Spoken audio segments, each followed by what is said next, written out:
YouTube. The meeting's up. Oh, we're live on People you. are, yeah, people are starting to join again. All right. Yes. Under what name for YouTube? It's on the Adaptwa, I believe, or the Entheo Society email or YouTube account. Hold on one second. Uh-huh. I'm just trying to. Okay, so Paula, I guess if you would like to get started, that would be great. Or pick up where you left off. I was enjoying what you were. Well, okay, I gotta, yeah, all right, I gotta find it where I was. Just hang on. Okay, all right, there, I got a lot of stuff going on here. Okay, there you go. Let's see, where was I? Well, really? Well, okay. There's hardly anybody here, but I'll go ahead. Yeah, well, we can wait. It's all right if you want to wait a minute. We're trying to get Tam in here. Okay, Lynette's coming now. All right. Well, okay. I'm here with you, Paula. Yeah, we have more people coming in now. Thanks. Yay. Lynette's in. Yeah. Great. And we're waiting Oh, on there's a Tam. chat going on here. Great. What's going on with the chat? There we are. Yay. Okay.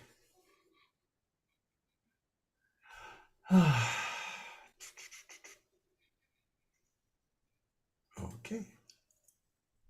And okay. Close a few things on my end here. Da, da, da, da, da. Close and back there.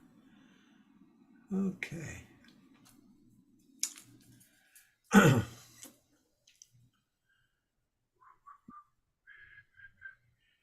Yeah, my little picture went away when I closed my video. Where did that go?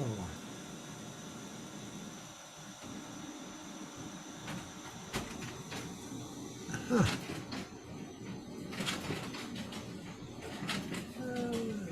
Okay, that was interesting. Video profile. Blur my background. Oh, that works. Okay. Holy schmoly, what a freaking ordeal this is turning out to. God damn. You said it, right? Yeah, and Leo, Paula, I am so sorry, Leo, to cut you off at like the word. I was like really getting into what you're saying. I even typed her in the chat. I'm like, let her finish. I want to hear the rest of this. And she blurted in to move us all over here. I'm glad I made it. If nobody else was talking, I would like to say I was really digging what you had to say because it sounded a lot like some of the similar, like, the path of like healing that I went through. I had a very similar rough childhood and heroin use and the whole. Oh, good thing. stuff. Yeah. About I got 5 years off of the junk coming up in January, and it's just like because of the healing I've been able to do with mushrooms for sure. Congratulations. That's no small feat, that is. Yeah. Hey, especially if you get into the science. Is Tam here? Just because I'm a little bit concerned that we stay on schedule, and I know that Tam was not able to get in. Well, Tam was on there for a minute. Can you hear me? Okay. Then she went Tam, dead. you're here. I heard her. Yes, indeed, Paula. Yes. Okay. So you guys, it's up to you how you want to do it, but I would prefer that Tam have a chance to finish, and then if Julia is willing to take back over, we can get back on schedule. Any thoughts? I'm fine. Go for it, Tam. You were right in the middle of the sentence. We all disappeared. Thank you so much, everyone. We're just trying to get the word out on the Zoom. I'm going to tell you what I told my kid a while ago. Satan does not want me talking about this today. You're funny.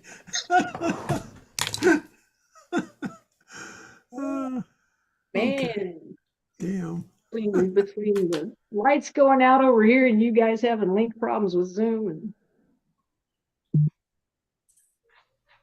Somebody doesn't want me talking about this. No, I was going off about the government, and then everyone around me was like calling me paranoid, and I was like, I don't think so, but it's okay. Like, I can deal with the stress. I can't really deal with the stress, but I feel bad for my family because I get stressed out. Okay, I'm good. Breathe, Leo, breathe. Yeah, it's gonna be way more stressful if you attach a vast conspiracy to it. So try not to do that. So I was talking about labels and the importance of labels. And here's what irritates me. It's the same people that I see going, I don't want to be labeled. Don't label me, that label themselves 50 million ways every day. They just don't want to do it when it comes to their sexuality. And that's their stuff. That's fine. But don't come to me, especially in relationship or just out of relationship, berate me and demean me, dehumanize me because I use terms to describe myself like homosexual or lesbian. This is someone I was engaged to.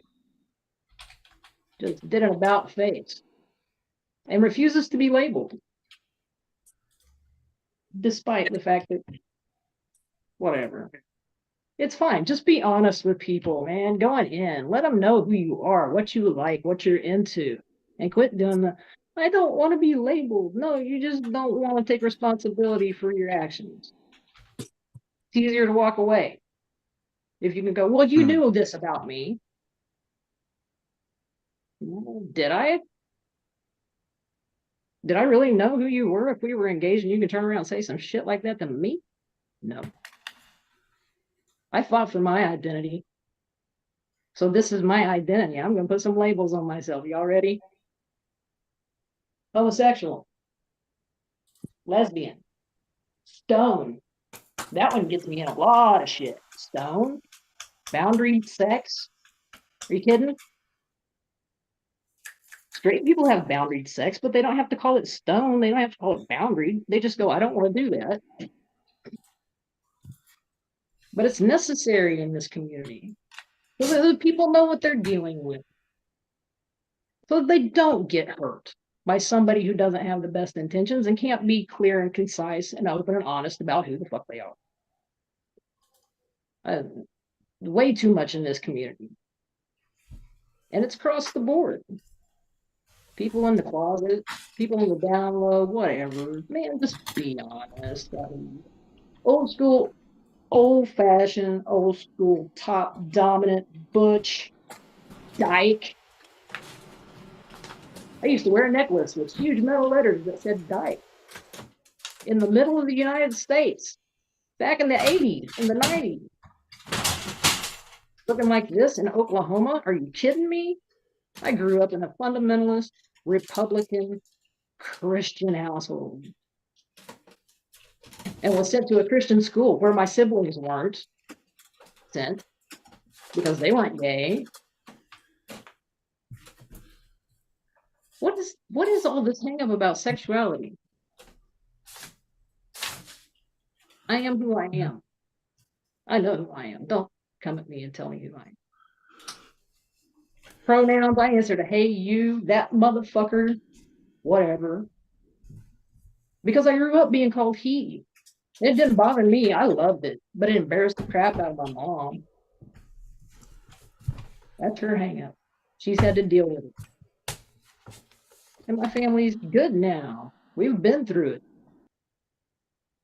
Whether it was my family or God or the church or my school, coming out in 10th grade in a Christian school. I don't care. People are going to deal with me as I am. And if you don't want to deal with me as I am, go away. I don't want to live my life. Authentically. Honestly, openly, transparently. I've lived in the BDSM community. I've had open relationships. I've lived polyamory. Wasn't for me. And thank you to the mushrooms and the LSD that I was taking for 38 years, I found that out. Don't tell me my journey is wrong. Don't tell me my relationship with God is wrong. Who are you?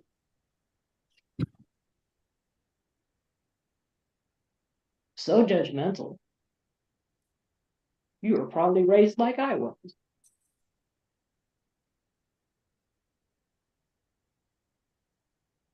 So that's that part of it. I was also disabled. I was in bed for 8 years. I've been out for 3. I was sick I got sick when I was 28. I had to have a cranial decompression and cervical laminectomy. And that's a tough one at the age of 28, 29 years old, because you get told you have a 50-50 chance of spending the rest of your life in a wheelchair. Disabled, that's a label. I didn't want it. My feet couldn't find the floor when I've had to learn how to walk twice as an adult. Do not come at me. I have more strength than you ever thought about.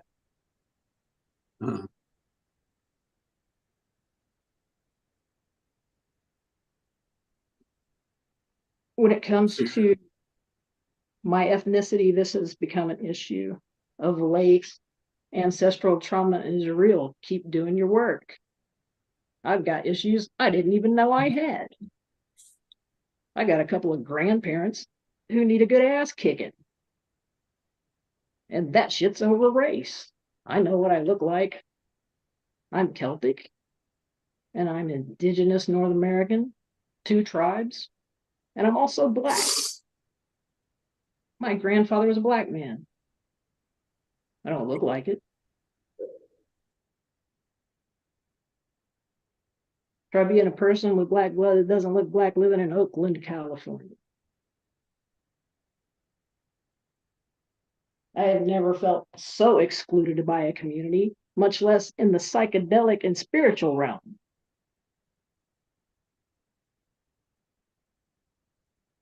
This.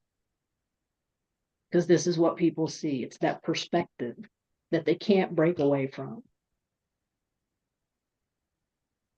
Which is why labels are important. We can't go at face value. We can't go on what people say. We have to go by their actions. We have to watch them. Because so many people are just not honest.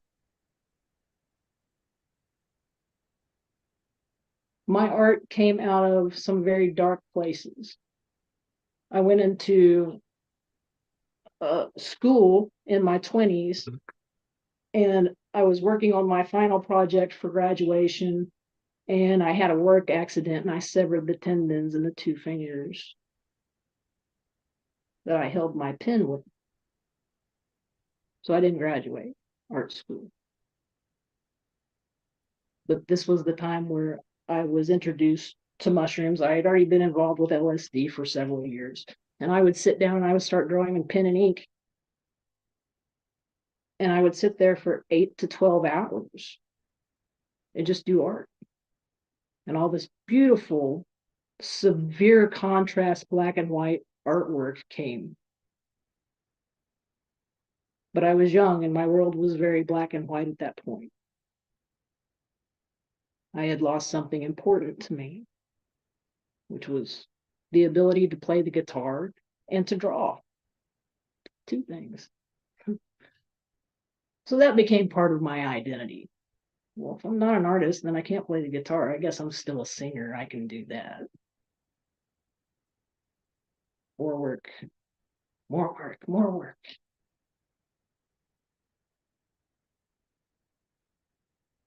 After I'd had the cranial decompression and cervical laminectomy, I did pretty well for about 14 years. And then one day I woke up with a pain in my neck. Didn't think much about it, went to work. Got up the next day, went to work, neck still hurting. By the 3rd day, I couldn't get my head off the pillow. I literally had to grab my head by my hair and pull to get my head off my pillow because it felt like my head was going to snap off. We found out I had another neurological issue. That's the one that put me in bed for 8 years.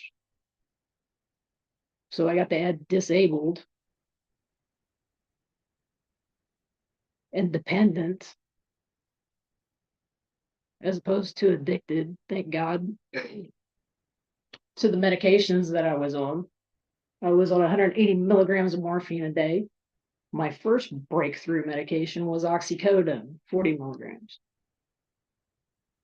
I was also on gabapentin for nerve pain. I was getting Botox injections every 90 days from here down halfway down my back. I was getting 40 shots at a time to sever the chemically sever the nerve endings in my neck and my face and my back because I was in so much pain. That became part of my identity. I had to sleep sitting up for 8 years. Pain in the ass. Literally. That will get you every time. Can you imagine sitting anywhere for 8 years? That changed my artwork because I couldn't stand up and draw portraits anymore on my doors, this big. And it became more intimate and more mind expanding as I had to go further into myself because I was in pain all the time.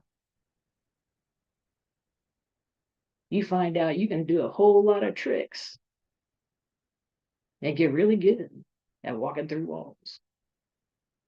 You want out of your body bad enough, you're going to find a way to do it. But it changed my art, and just now we're getting to a point where I'm seeing things reported on science news, and they're like, look at this. And it looks like something that I created 20 years ago.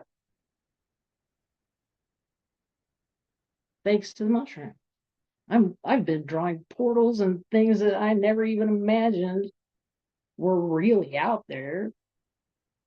I was still in a disconnect spiritually from my psychedelic experience. Everybody I knew used it to party. It wasn't where I wanted to go with it. So I ended up doing it by myself. Until the last couple of years. And I don't know how I feel about the psychedelic community. I don't. I've met some really lovely people and I've met some really horrible people. It's just like the rest of the world.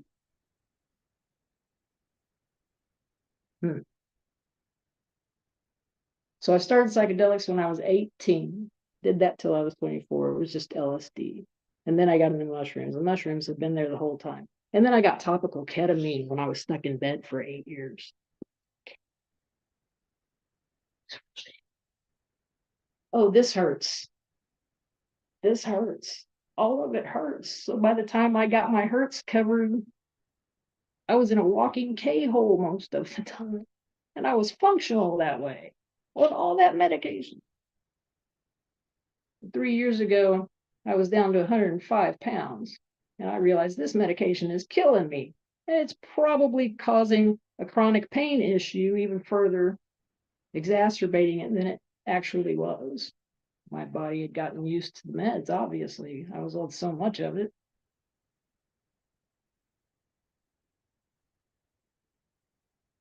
So the ketamine helped me realize, oddly enough, through all that opiate haze, that this was killing me. It literally was killing me. I could barely walk. So I spent 2 months on my couch going through withdrawal.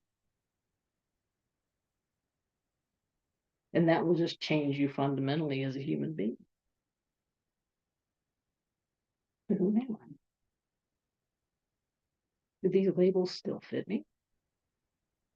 Some of them do, some of them don't. I'm up walking around, I'm not using a cane. I don't know that I can consider myself still on the disabled list at this point. But you get there. We all get there. The artwork and the portals, the people that use them under the direction of the mushroom or LSD or ketamine, because I've used them on ketamine even, report some interesting things, some interesting places. And they're all based on frequency and vibration. All of these things that I saw, and I won't say that I actually created them, I didn't. It opened up my mind in a way that I could see things in video. I had a video of some water I had taken. And I saw something there one day that I hadn't seen before, and I zoomed in and I was like, what is it? And I did a whole photo series out of it. Things I found in the water, and they're surprising. If you have any Celtic heritage, you probably know about water babies. Go check out my page if you're into that kind of stuff. That turned into taking some of those designs and putting them on hoodies, and they oddly enough came out looking like armor, which was shocking, but so very cool. So now I'm kind of out of the graphics art thing for the moment.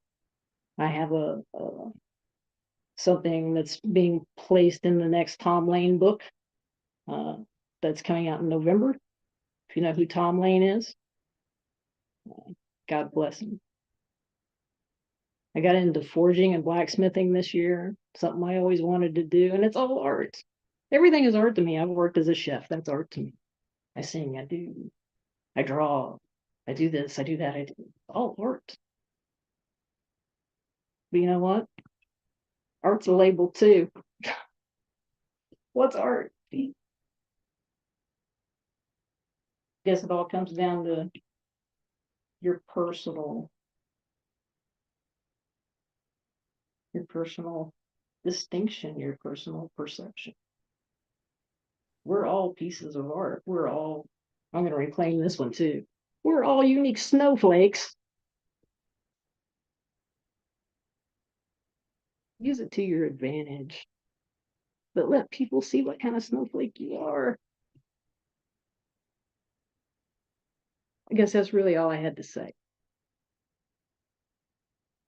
So I thank you for the time, Leo, and everybody else working so hard to make sure that we could have this meeting and get some opinions out here and let people talk about the things that they need to talk about.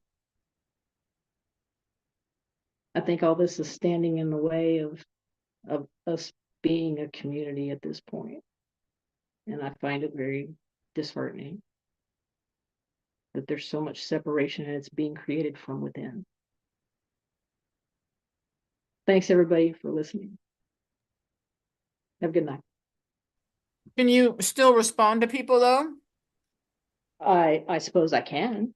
I mean, if they interact with you about what you just spoke about, so that there's some, Absolutely. okay. Because it's normally like kind of like a talk and then people do question and answer. Or just, maybe respond to what someone said. No, I understand. Because I had such a strong feeling of like, wow, like 20 people are telling me that they are getting kicked out of this meeting. And I'm like, why is this happening? Right. And you made that comment about the devil, or Satan not wanting you to speak. And that spoke to my soul. And I literally was like telling my son, like, fuck, dude, that fucking spoke to my soul. Cause like, I was like, damn, this is some scary shit for me to recognize that I'm such a political activist that all the time I have all kinds of like weird, sketchy shit happen. I just had a bunch of videos disappear from my like website, I think, and I'm just like super concerned. And, the reality is like, when you speak so bravely, for me, it reminds me of why I'm doing this work. And what I loved was your authenticity, speaking to that there are good people in the movement and bad people in the movement. And I just think it's something that like, it's good to remain aware of, because I think people can like have these like gold colored glasses or whatever.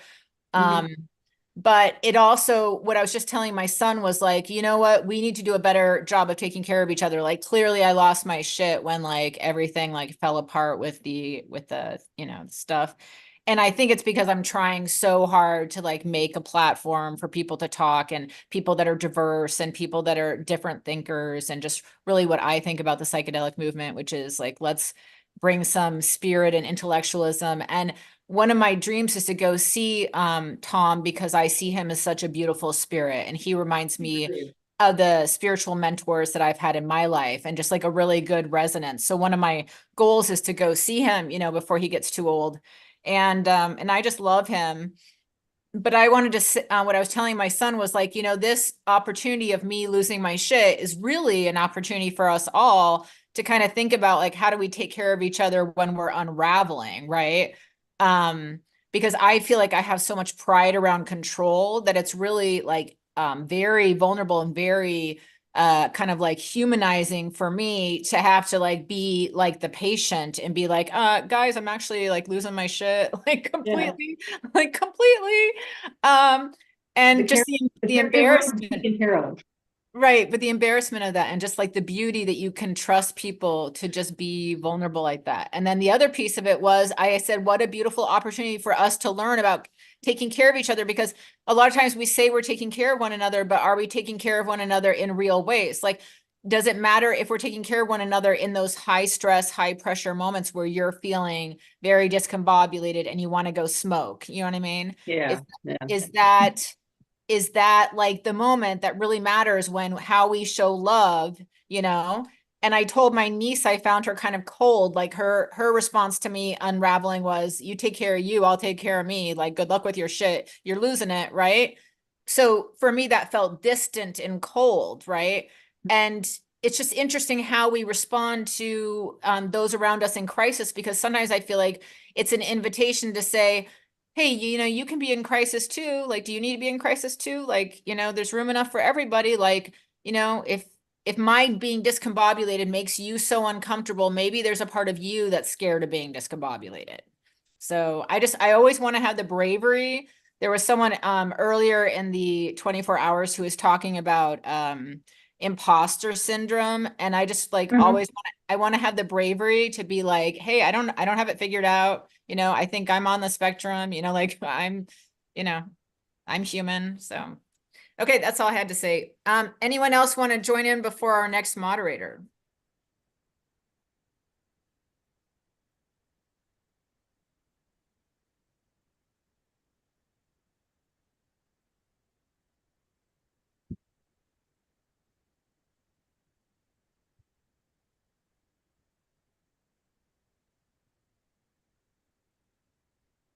I'm still looking up. I'm still Googling all this stuff. Whenever we have these little like hiccups in, in the event, I really try to get to the bottom of it to make sure it doesn't happen next time.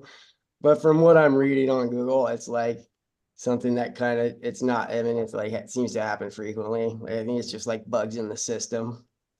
I don't think it's the government coming after you for your activism, Leo. I think it's just hiccups in the fucking And if matrix. this system's been around long enough, they should have those bugs out by now. You would think, I know. And it's like, we've been doing these events for 2 years. We should have our shit together a little bit better by now, but what it is. I totally disagree. I totally disagree, but I respectfully disagree, but I strongly and vehemently disagree. I don't think it's a reflection on us. Like, that's where I think the kindness and the understanding that the psychedelics give us teaches us kindness and love to ourselves, and not to shame one another, but also how important it is to look at how revolutionary this work really is. It's illegal work. You know, you're working in an illegal space. I think it's very naive to think that the government isn't involved in these communities. I think that that's the reality. And And you they know, would go out of their way to sabotage this Zoom meeting. well, when 20 people say they're getting kicked out, I just have to wonder why. And there actually have been reports about Zoom working with the US government on censorship and spying and stuff. Yeah, So I looked it up. It says when people are having a hard time entering to just like you have to manually enter in the like passcode and stuff. So I mean, I think it's something like we could have fixed on our end, but that's just me. Okay, I'm gonna shut up now. so yeah, I'm just wondering, did anyone have any response? It looks like Paula, you're back. Did you want to finish up for the next half hour? I wouldn't mind. Yeah, should I go ahead? Leo? Yeah, go ahead. Go ahead. Take it away. Okay. Well, okay. So, yeah, I was kind of just reporting on my journey to this place. The last 4 years have been a motherfucker, I have to tell you. Coming out, yeah, that was hard. I run my own business. I retooled it to be me, a non-gendered, I mean, a transgender woman running it. I lost a lot of business. I don't care. I have found out a lot about myself that was so buried under maladaptive behavior and all the thing about pieces. My pieces were all fragmented. I was disassociating and silent freeze. Just a mess. And talk about imposter syndrome. When I was a male, that was the imposter, not this person here, not Paula June. So, I thought a lot of my stuff would heal with me moving into being my authentic self. And I did a lot of work in that. I also worked on bringing the divine feminine into myself, and also using a lot of different hallucinogens to really work on dismantling the infrastructure I had for survival, and then take on a different infrastructure. And I really discovered a lot of there's actually a lot of biological stuff going on, and also with the somatic system. So our nervous systems, our mind gets dysregulated and generates a bunch of stuff. And I got stored memories that were pre-verbal. So this has been a little overwhelming because I have to take psych meds to just stay on even keel. And they took me off one, and I've been completely dysregulated for the last couple of weeks. But anyways, I've been really, about 4 weeks ago, I joined a group of transgender women in a retreat in Bolinas. And it was, it was different than ayahuasca experiences that I had, which were transformative completely. But this one was San Pedro, ketamine, and mushrooms at different times, and it was a little different journey. It was a lot softer and more gentle and more feminine. But then I got to see some of the broken parts, or some of the parts that I've abandoned. So that was interesting. I've been integrating that as well.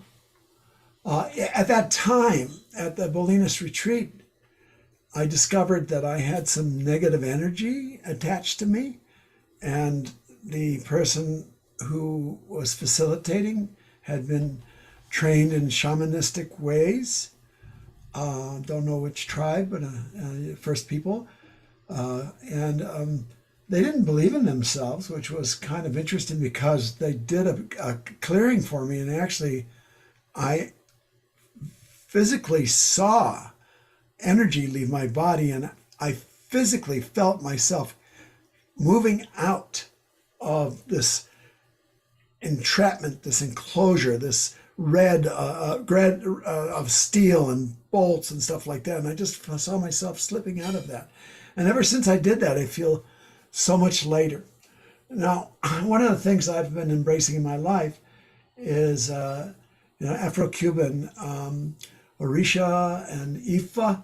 Comes out of, it's ancient, it's a divination, plant and physical divination. And my son-in-law is a practitioner in that.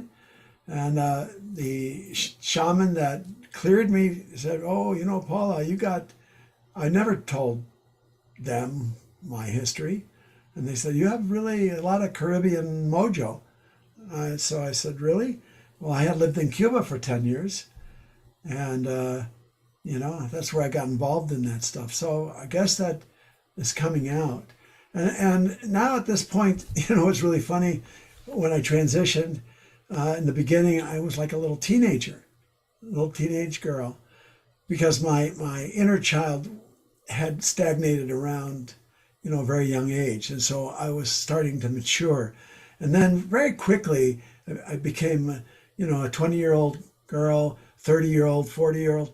I'm 77. I certainly don't know what that feels like because I don't feel 77, whatever that's supposed to. But I realize I'm not a kid anymore, and my role in the community is to be an elder and share my experience with people. You know, I've made it through the journey, and sometimes I thought I wouldn't, and I have. And there was a lot of help out there in the community because when I started transitioning, I sought help. I sought other queer people and other transgender people. You know, my sister is lesbian, so I was always a honorary lesbian in that community because I guess they saw something in me that I didn't see. But finally, all these pieces, you know, a couple of years ago, I only ever had a bad experience with mushrooms once, and that was 2 weeks before Christmas last year.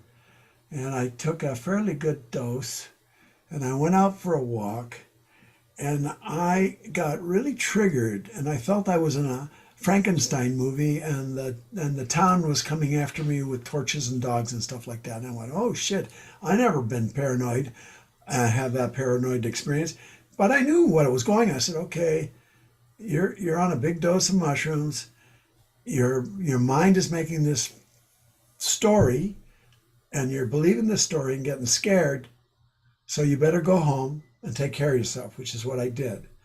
But that was the only time I had of all the years I've been doing hallucinogenics, that was the only one that I didn't have any kind of control over.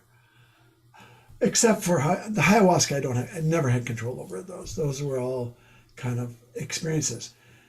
But there's a big community of us. And you know, I remember when I was a kid in a car, and they said, well, look for a Volkswagen. You know, they weren't popular at the time. And all of a sudden you start seeing it. You know, now I see our community everywhere, and it makes me happy. It makes me happy.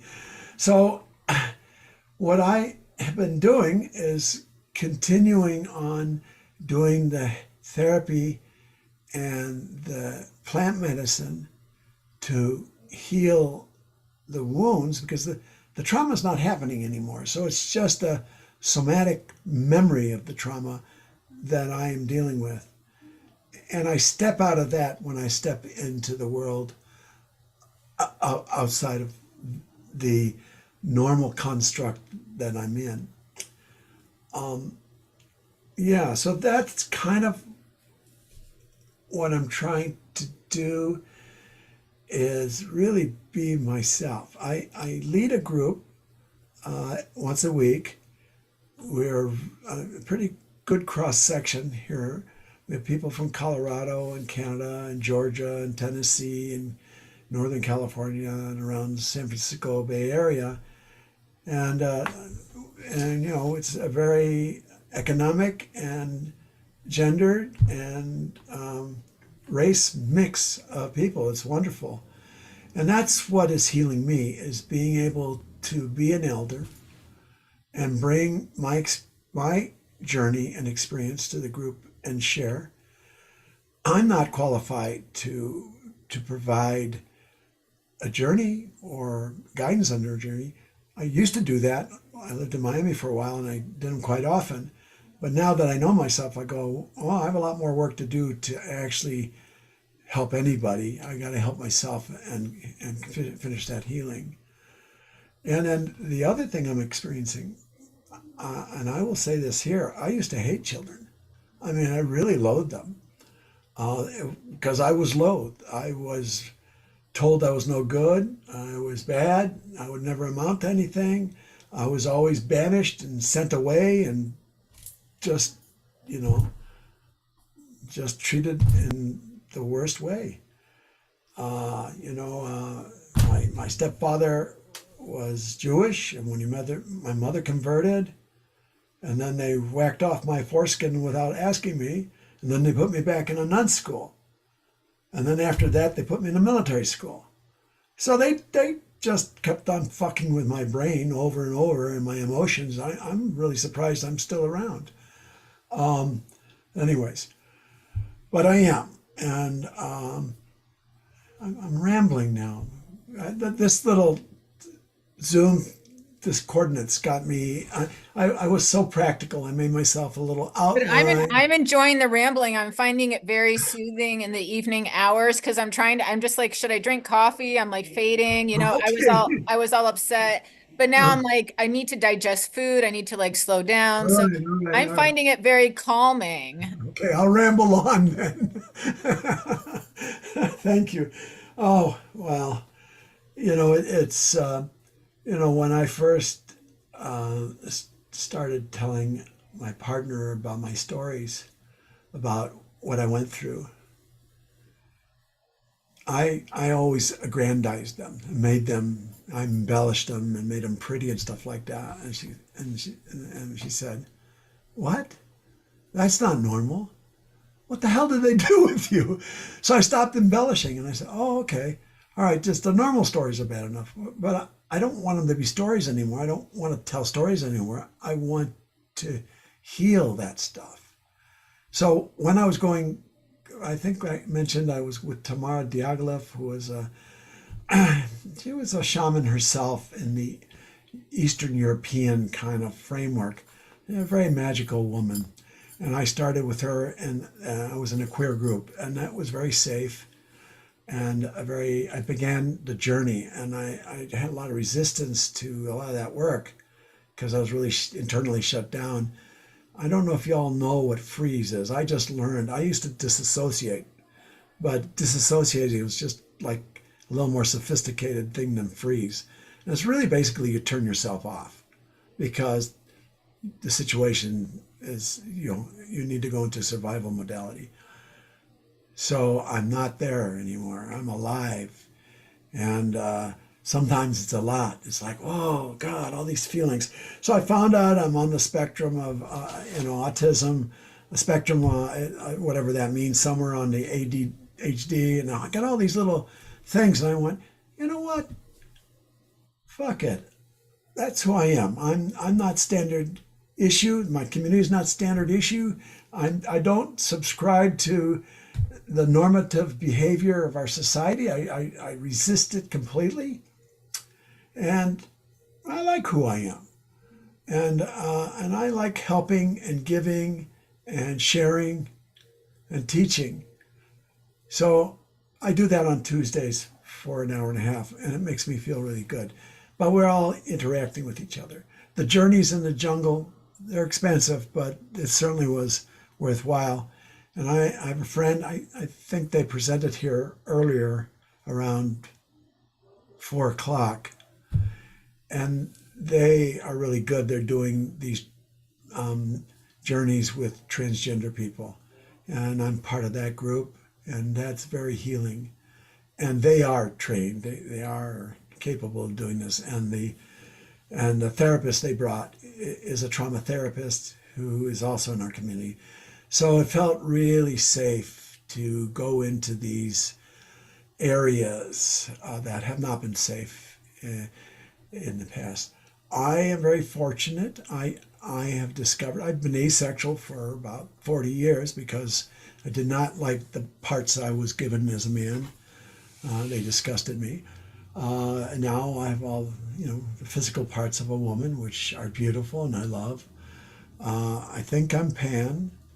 I have a girlfriend who is on the same journey, and I have a wife who stuck with me for 40 years. So I feel blessed. And I'd like to also help and share and teach whatever I've learned. And I guess my goal in the future is to really get more training in this so I could be more helpful and sharing stuff. I think with hallucinogenics, it's important to have people you trust and you're in a safe setting and you're with skilled people who can guide the experience. I think that's very important. Yeah, I had one experience with ketamine. It was with Dr. Wolfe out of San Anselmo. Wrote the book. Very proud of his stuff he does for depression and whatnot, which I have. And he just messed me up something fierce with the ketamine, because he started telling me about his son who died of leukemia when I'm right in peaking on ketamine. So I went, well, I felt really bad for him, badly for his son. But then I went, well, wait a minute. We're not dealing with my shit now. We're dealing with your shit. So that was so inappropriate. So that's why I said it's really important to be, when you're doing this journey, to have people you trust that can help you along the journey. Anyways, I think I rambled to the end of what is there anything else I wanted to say? Integrating healing into your daily life, doing breath work and meditation, and being with your community. Those are all things that I find healing. Yeah, okay. I think, there's 10 more minutes. I can answer a few questions if anybody likes to ask me. Have you thought about like a talk show or doing something like creative like that in terms of being like a personality, like a YouTuber or something? Not a YouTuber. It's funny that you say that, because my therapist suggested that I do a TED Talk. And I went, who am I to talk? I don't have anything to give, but Oh, I think you'd be great. then I that think was me self-deprecating, so that's in the past. No, I think you'd be fabulous. Really? Well, okay. Well, I can get organized and do that, but Yeah. that I have to bolster my own. Well, self. my advice to you Yeah. is actually, I think we're in the age of authenticity. So I think people are Yeah. really appreciating authentic people. And so I think if you were to say, I may ramble, like this concept of the TED Talk is this very kind of perfect, misconception, because I think, Yeah. everything changes. And yeah, I just maybe step into performance art. Like one time I had a Yeah. girlfriend and I said I would have a lot less anxiety doing stand up, which I Oh my always God. wanted to Yeah. do, but I would have a lot less anxiety about it if you could just be my emotional support person, Yeah. right? Well, I love performing. I love it, and I start talking, and I get lost in, so many things. So my brain is very holographic, and so the ideas are floating around, and they're all interconnected, and they're all relational to each other, and it's a whole inner structure that is quite amazing. I can go down a million paths on it. The whole idea of non-dualism instead of the dualism that we live in. I really like that. I like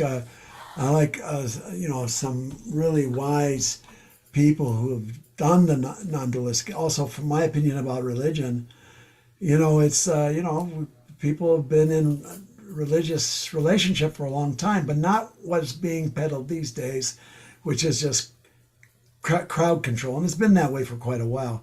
The spirituality and the sacred space has been lost.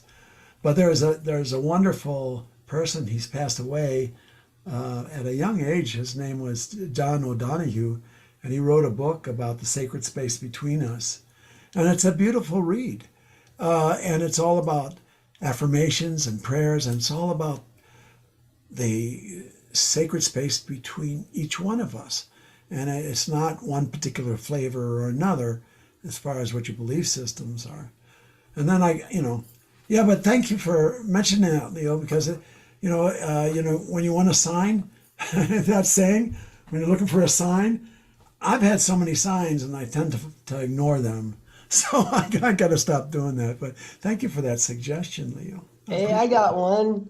So back during the rambling part, the soothing ramblings, Soothing rambling, that's a new one for me. you mentioned something about connecting with like the psychedelic divine or like your inner sacred feminine or something. Yeah. Will you go back over that? Because I've had similar experiences. I'm starting to think you and I may be cut from the same cloth, but I want to hear what you have to say about it. Sure. Well, it was a concern of mine that I was a woman and I wanted to manifest as a woman. But because of my life journey, I had not been in that environment. I've been very isolated and solitary. So I wasn't even in the man's environment or even in the feminine environment, the woman's environment. I just wasn't in any environment except my own environment. And so I felt, how could I be a woman in my heart and in my being, just putting on the meat bag costume, which I like, but it's not going to do it for you. It's not going to be the divine feminine. And so I made it a point of doing work around that. Now, I have to say estrogen is very helpful, and having the testes gone and not having testosterone is also very wonderful. And so the biological part of me was being, my emotional part.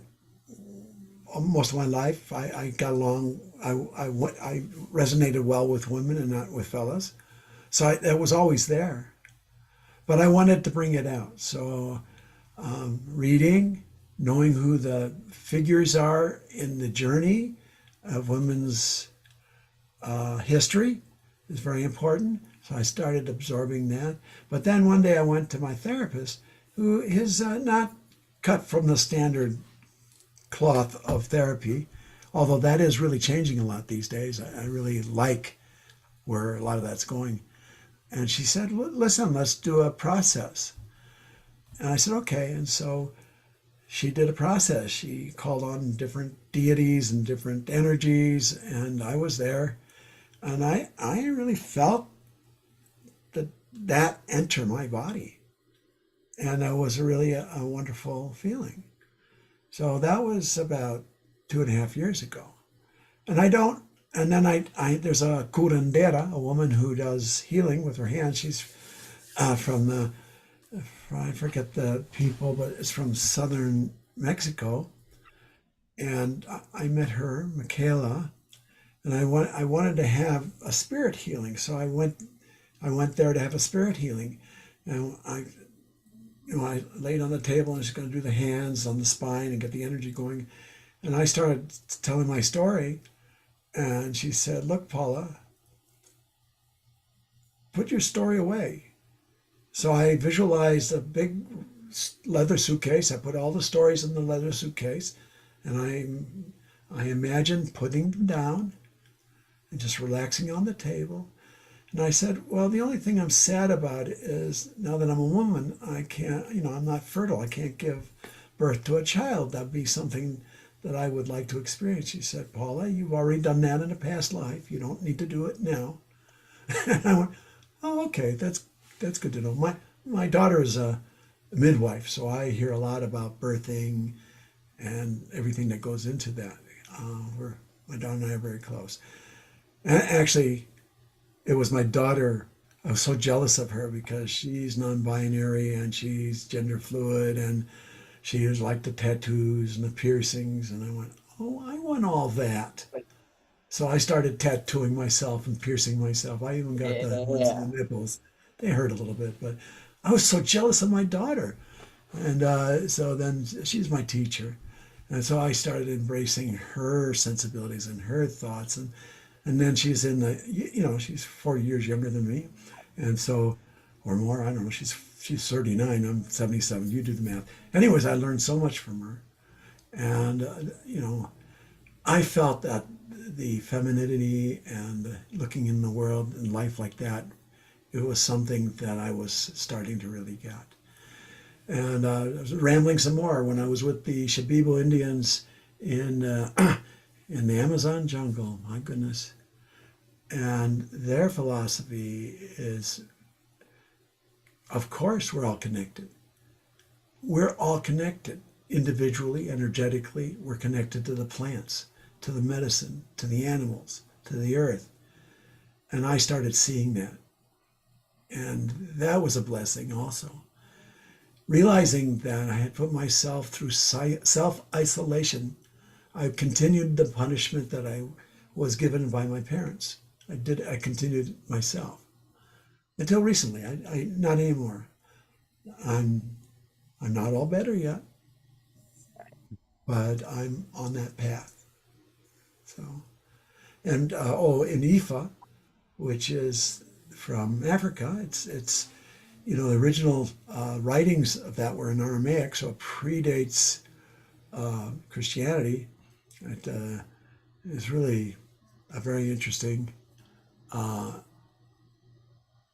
system. So I was in Cuba. I got blessed with the San Lazaro, and in Yoruba it is Babuluaye, which represents the wounded healer. And I went, okay. So maybe what you said, Leo, about talking about this is another piece of it. Okay, so then just a second ago, I had this like brilliant flash of like how many like trans older, women are out there in terms of like being like, you know what I mean? Like you really need those role models, and those role models like aren't there. You know how you have like Aunt Jemima? I know that sounds like racist and silly, but like Aunt Jemima is like, it's like an icon in like people's childhood, like this black goddess at the breakfast table or something, right? Because it's like it's an archetype, or like if you just think about her as like a female energy or something. So I'm just saying, like, even though you might not want to be like a stereotype, there's not really like dolls that look like you, or do you know what I mean? Like, because I just think sometimes we need to have, like, how you have Fred Rogers or whatever. Yeah. You have like these childhood icons, you know what I mean? So I just picture you in this way of being like some kind of like icon, like a kid has like a little doll of you. Like there aren't many trans older women. Do you know what I mean? I totally know what you mean. Yeah. And I'm laughing, and I'll tell you why I'm laughing. Because when I was 14 years old, I was in the rail yard in Santa Clara de Cuba. I was going off to the mountains to pick coffee because, again, I was being gotten rid of, but that was a good thing. I was learning Spanish, and there I'm in this, it's a night, and it's a switch yard, so you got all these tracks going over. There's this big, you could cook a person in it, this big black pot sitting on a pile of wood. And there's this black Cuban lady with a bandana on her head with a big wooden shovel stirring black beans. And I'm going, I remember growing up in Chicago with Aunt Jemima on the syrup bottle for breakfast. And I went, oh God, oh my God. I remembered that. That made such an impression on me. She had a big cigar and the ashes were falling in the soup. And I was like, oh, I'm not going to eat that. But that was, yeah, and then I heard a whole thing recently about her. She was she actually was a real person. She worked for a real company. She became well off and well respected.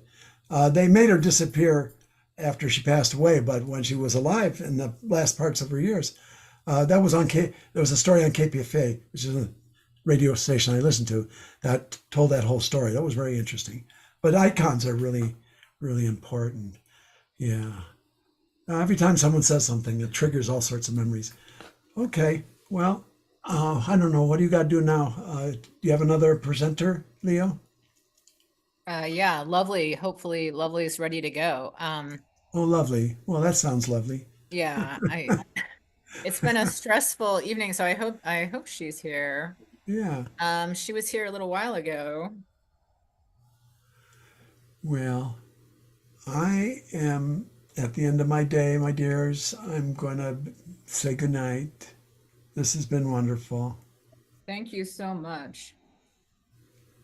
I have a question. I found out about this in a kind of roundabout way. Where can I be more involved or be more connected with you all? Your organization? So are you on Facebook? I am.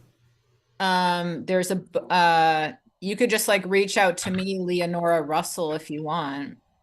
Okay. And I'm in a bunch of groups I can add you to. Okay.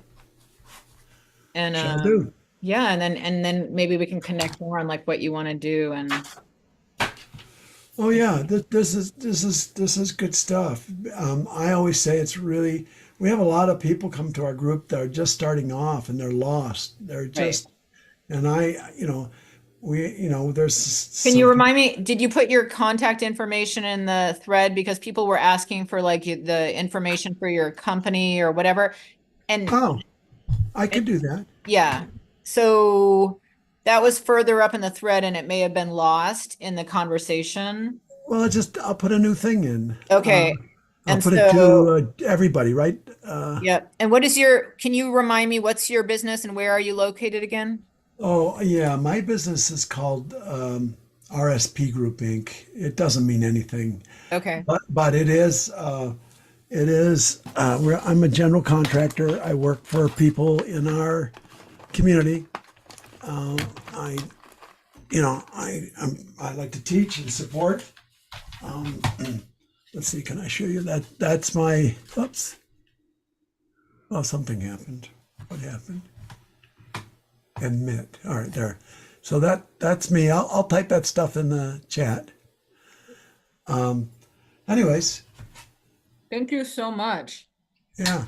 So I've been, it was a little scarce for a while. I have to say I'm on the fence whether I should continue general contracting or just get out of that and get some training to do this kind of work in our community, or maybe both. I don't know. We'll figure it out. So yeah, I'll go ahead and put it in the Well, chat. we're waiting for Lovely, so. Okay. So let's see. Everyone, where's everyone? But Everyone. you stuck your information. No, I didn't stick it anywhere, so I'm going to stick it in there. Okay. Okay. And it sounds like if you didn't have to be dependent on your day job, you could go and pursue doing TED Talks or becoming an icon of some kind. Yeah. Yeah. I should be retired and living off my retirement, but that's not happening. So, and I would be bored to death anyways. This is the stuff. This is the blood of life. This is what lights me up. So. But the general contracting is not what lights you up. Oh, it used to. It's one of the things I do in my sleep. I'm really good at it. I don't think about it too much. I've been doing it since I was 20. And I've done a lot of esoteric stuff in Cuba. I do earth bag construction, just unusual stuff. It's fun. Totally. I'm very much into feng shui, Oh yeah, that too. especially around design. Yeah. And I really believe in it like a form of magic. Well, my office is in the right spot according to feng shui. Our house is kind of just, laid out a little bit like that. It's not 100%, but it's pretty good. So I'm going to type in the contact. Okay, right on. Okay, I am Paula. So if Lovely's present, please let yourself be known. But if not, we can just take a few minutes in silence.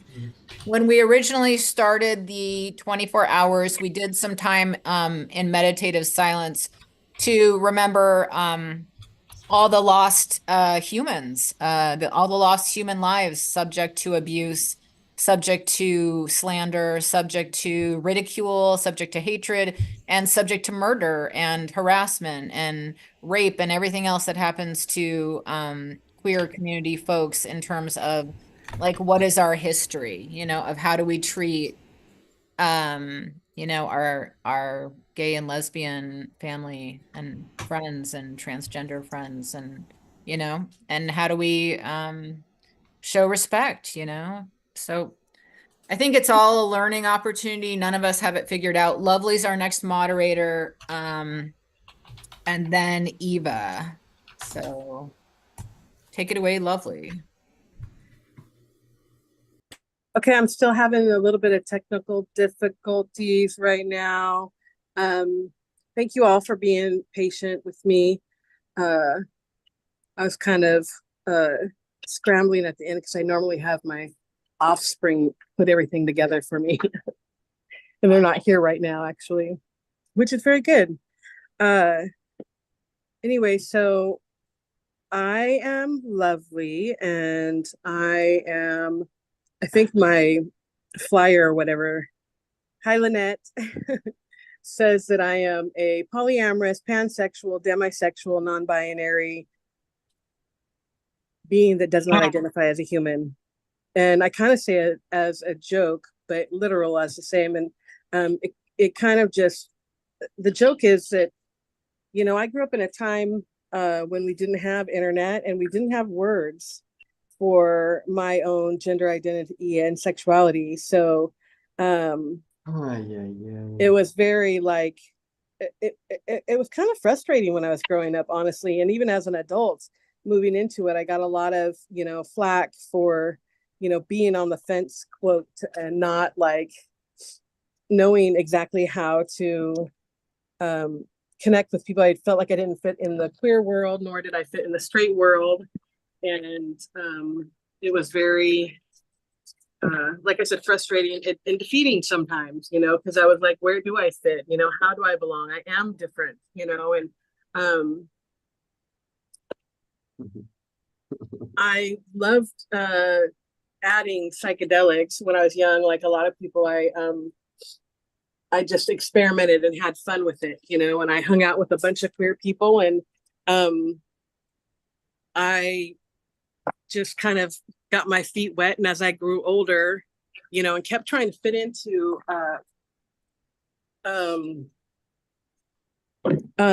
average world, I couldn't. I think this. What you did, Leo. Pardon me? But did you say something to me, Rick? Oh. Okay, I think we have it. I think we have it. At least a little bit. Anyway, I tried to fit in, and I didn't really feel like I fit in. So it was kind of very like defeatist, you know, especially when I didn't even fit into the queer world. And I'm thankful today that we've come up with words, you know, to kind of identify or, you know, label, where I honestly don't believe in labels. And part of the reason I identify as non-binary, because I don't feel like I'm not, you know, either female or male, both at the same time. And I've heard other people say that, and it feels very like validating, you know, and empowering that there are other people that, you know, like are like me, and I do fit in, you know, or I don't have to fit in. I don't have to be like everybody else, you know. I can be myself. And I identifying as queer, and finally feeling like I fit in to the queer community, and, you know, the straight community, whatever.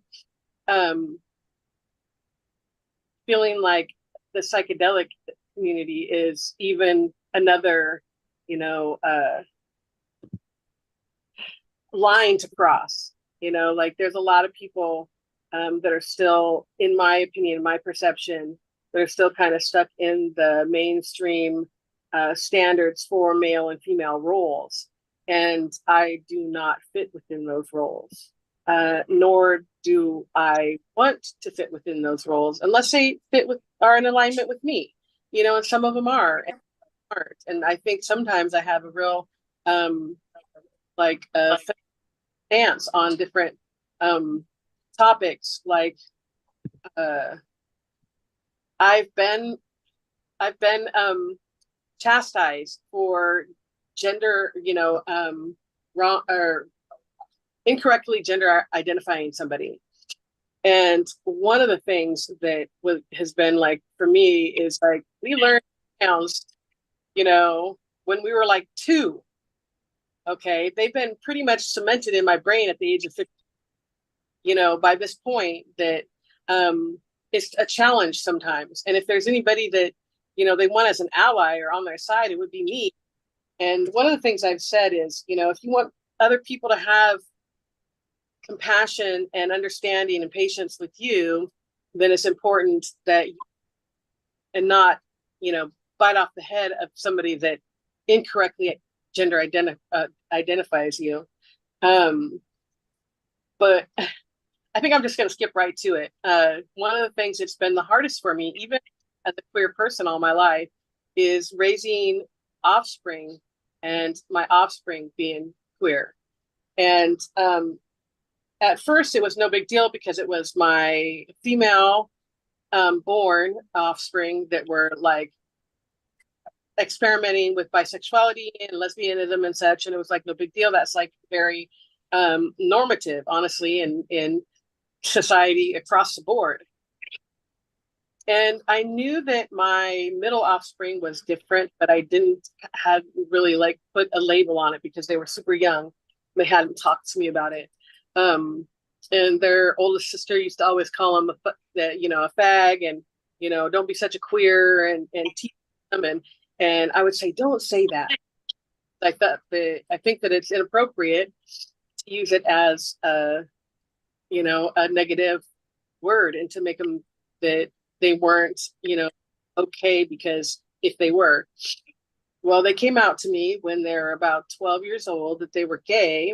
And then by the time that they were 18, they came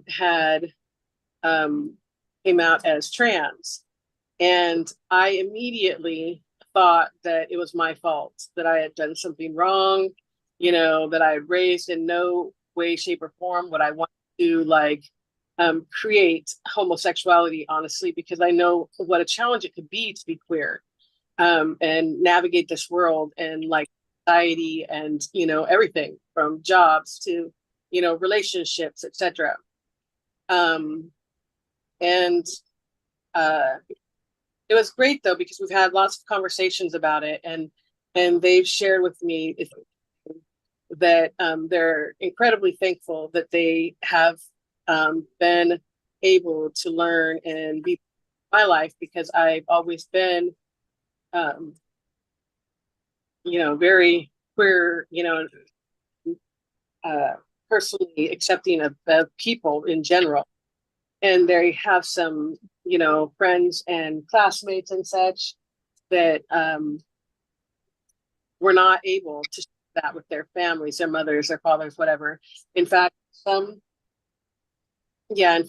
were actually like had to hide it completely, and or there are people, that were kicked out of their homes because they came out, that they were queer. I kind of wanted to ask a question to other people, how they think that the roles of their family and outside, people, school, institutions, whatever, affected their gender and sexual identity. Because I feel like, because I was raised in a very like queer, open, like I had Uncle Jack and Uncle Mark my whole life, since I was very young. They were part of our family. Nothing strange about it. It was very, part of our family. And Uncle Orrin, who like died from AIDS when it first started, like 1980, I think he died in 1983 or something like that. And it was very accepted though. And I knew that it wasn't in the rest of the world. I remember trying to talk to people my age when I was young to see if they were having the same kind of, ideas about sexuality. And I feel like it played a big role in who I am. And I also feel like it played a big role in who my offspring are as well. And not to say blame, but actual, just the impact that we have on one another, and how that kind of played a role in your life. I just wanted to bring that kind of to the table, see if anybody else had anything that they'd like to add to that. Feel free to raise your hand or just start talking. Well, just honestly, I was just kind of like vibing to what you were talking about with your child, because I felt like one thing we've heard from quite a few transgender people today, but we haven't heard from a parent of a transgender person, and seeing that person, decide to become transgender, or their process of transitioning or whatever. And so when you were talking about that, my appetite was like intrigued by that, because I felt like I don't know, that just felt like a really authentic piece of your story. And I don't mean to prod you like, oh, please talk more about that. But I just think that that would be an interesting perspective to hear more about, because we've heard a lot of people talk about being transgender, but what does it feel like to be the parent, or a family member? I think that that's just something interesting. Excuse me, is it unlocked? Okay. Okay. Sorry, excuse me. And actually, I think being queer was way easier, even throughout the years of not knowing, my gender or my sexuality, because it was neither and both at the same time. Raising an offspring that is trans was really hard, honestly. I took it like it was a blow to who I am. And I don't know if I had internalized homophobia. Some of it may have been like internalized homophobia, and some of it was like pure, just like I've had so many friends, over the years. My debate partner, and one of my best friends, Brian Beebe, was killed in the early 90s from a gay bashing, and his partner from a neighbor, I've known multiple people, many people in the gay community that have passed from AIDS complications and such.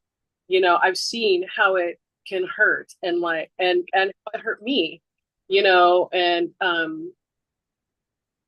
to raise an offspring that is, in that position, to be ridiculed, to be, judged, to be,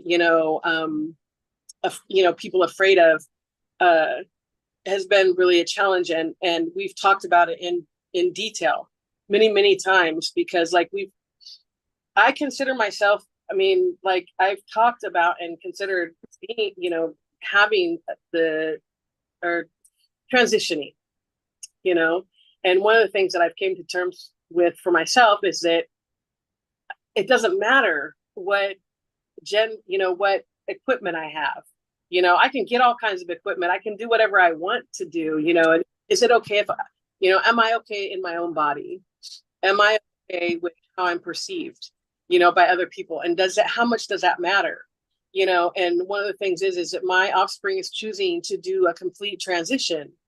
And if I had a penis, there is no way that I would let anybody do anything to it. I would be using that to the utmost, and I just think, and like I've lived my whole life, the equipment that I have, and I don't understand why they need to change it.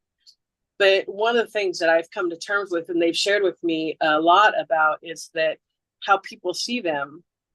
And there's no way in hell they would like to be looked at as a young Black man.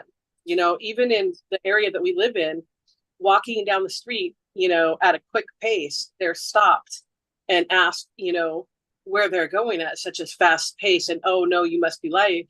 Them telling them that they're taking a walk for exercise, and they must be lying, and they must be up to something no good. So that's another part of it. So, and they're taller, they're 6 foot, at least 6 foot. And, but their whole life, they've been very, very, very, very, very fat. And I knew that from a young age. However, I honestly wouldn't wish that kind of choice on anybody, and having to support them. I told them, if you're looking for me to support you in, making the decision to go, to a complete transition, you're talking to the wrong person. Will I support you? Absolutely. Absolutely. I can support them in whatever choice that they make. But I feel like it's really important for me that I learned how to accept me for myself, and to not put so much emphasis on my gender.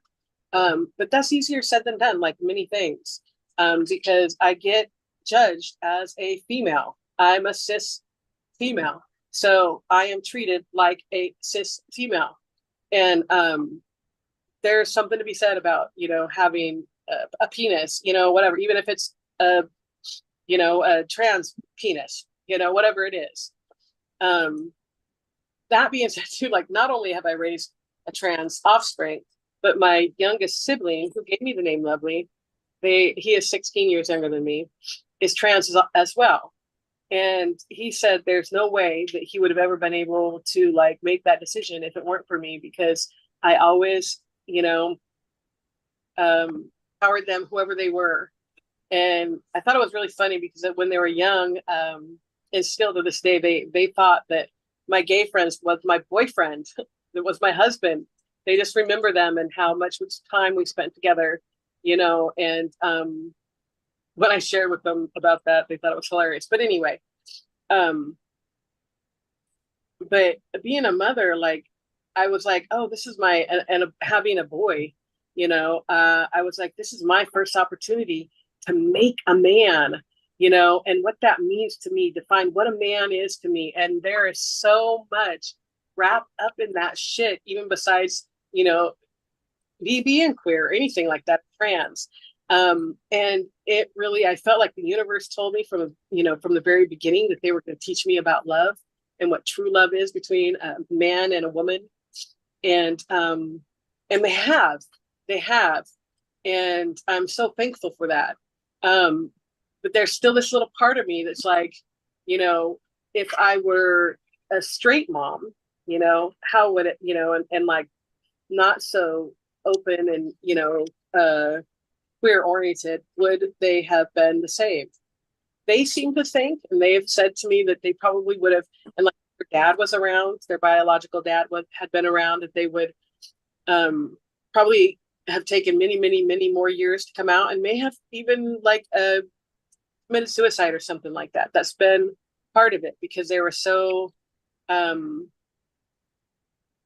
lost about their own identity, trying to fit in with the rest of the world.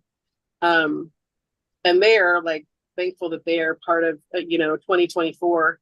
Today it's a lot different than when I was younger, when there was not even a word for my own personal gender identity or sexuality. There was more of slang, derogatory slang in regards to people like me, at least in my experience. I was like a fence sitter, and unable to make up my mind and things like that. I'm like, how do you make up your mind?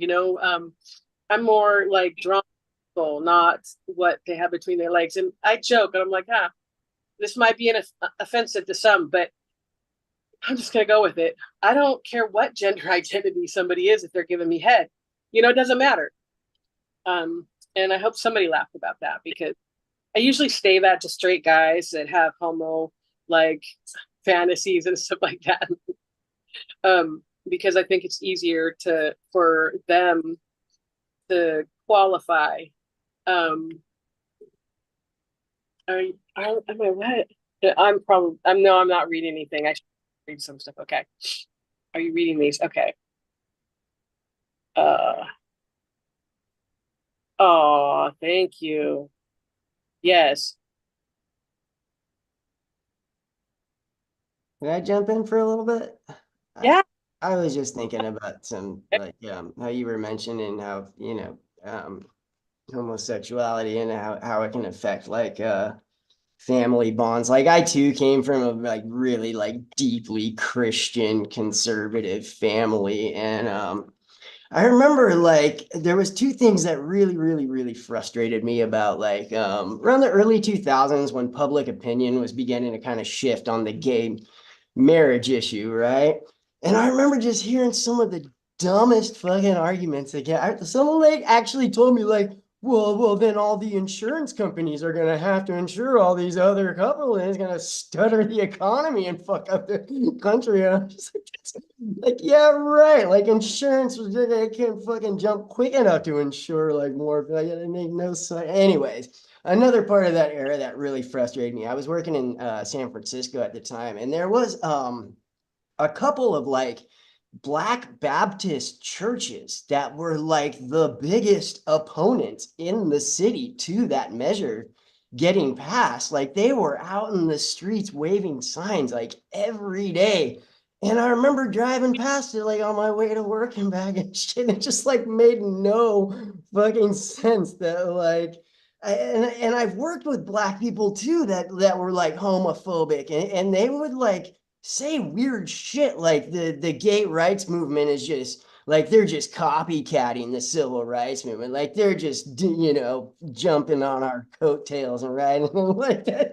Like always just sounded so fucking weird to me. And like, even, when I was like, I was just like thinking like there's people that like they're driving our ambulances, you know what I mean? They're teaching our kids, they're working, they're part of like every facet of like society. And to like tell this group of people like, no, there's rights that we can have that you can't, like always just sounded so fucking absurd to me. But anyway, so let's fast forward to about like 2010. I have my niece Audrey, and when she was about like 4 or 5 years old, I just like called it. I was like, Audrey is a lesbian. Like, mark my words, this kid. And like, my niece is not my sister's side, but like her ex-husband, their family was like deeply religious too. And I like put the curse on them because they were like another family that was just like, well, I don't understand why these gays just have to rub it in our face. And why can't they just keep it where they're, against like the gay marriage thing. And I was just like, yeah, but what if Stella or Audrey turned out to be gay? And they totally did. So this like deeply Christian family has had to make peace with that over the like last few years that, that they're, I had to deal with that too, because both of my middle offspring siblings, cis-born females, had a problem with it when they first came out. And in fact, still their oldest sibling still does, which I think is really ironic because she was the biggest experimenter, in bisexuality and lesbian, behaviors and stuff in the beginning, when they were really young. But it's different for men, I think, that are trans. It's so much easier for what I've seen for them thinking.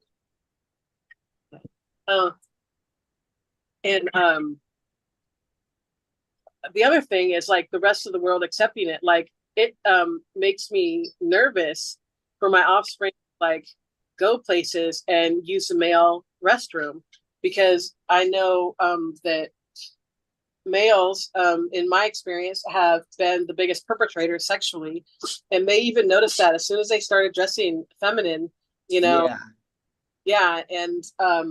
even just walking down the street, the cat calls, and the leering and etc. It's almost they're challenged to and fetishized a lot more than any, than my daughters even. And that scares me. But they're like, yeah, but if I go into a man's, restroom, the worst they're gonna do is like show me their dick or something, or like say something inappropriate or try to, do something. But if they go into a female restroom, if a white woman is like Karen is like, oh my God, there's a black male in the girls' restroom. He's trying to rape me, and that's the furthest thing from their mind for sure. Right. The era we live in too, with like social media, like there's whole like people like their whole YouTube account, like they'll just chill in front of a bathroom and wait for like a trans person to like walk in so they can be like, I don't want you in front of my daughter, and do their whole like fucking thing. It's disgusting. The men that are gay or trans that are entering the restrooms trying to rape your girlfriend or wife or whatever, or are they, like, seriously, is that the problem? You really think that they're making this choice to try to be perpetrators against women? I don't think so.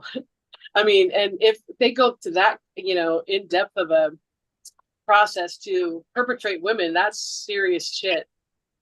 But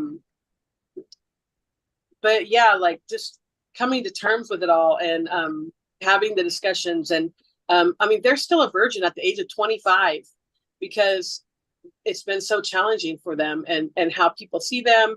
And one of the things is that I was very open about sexuality and, you know, sex practices and gender and identity, all of that. And I was open with them. You know, I'm like, I've been with girls and guys, girls that are guys, and guys that are girls, and and I think that the biggest thing for me that I've learned is that there has to be a connection, you know, with somebody. So were the only offspring that really listened to that and knew from the beginning that there was a bond between people when they were intimate, you know. And I also think that it's kind of stifled them a little bit because they're afraid, you know, that that a man is gonna use them, because they've seen it with their sisters even, and with their mother, you know, that men have taken advantage of, you know, so they're kind of a bad bitch, you know, in reality. But it's kind of like scared them to just be, you know, and to walk outside, get stared at. And I keep telling them things like, you're beautiful, and you're, you know, honestly, to me, I love it when I see somebody and I am not able to tell their gender by the way that they dress or talk or something like that. To me, I think that that's beautiful, because gender identifying somebody, I think, is, you know, like way beyond, like, we've grown past that so much as a human, like, understand that we are more than, you know, the equipment that we have between our legs or on our chest or what. That our gender and our sexuality are far more intricate, you know, and complex than people realize. And at the same time, you know, having to follow the rules, you know, that society has put upon, you know, all these different genders, and trying to break free of those, to me is very, very important, because I don't want people to look at me and judge my sexuality of how I should be based on anything. You know, I don't appropriate, you know, and being an older woman even, and like, we're not supposed to be sexual anymore, I think, like, because I'm a grandma, you know, or it's a you know, a joke that I'm a gilf or something, you know.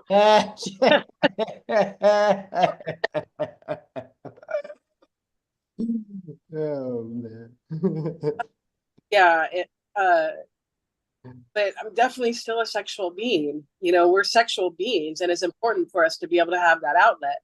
So I would never want to stifle anybody's, you know, ability to express themselves, you know, how they see fit. And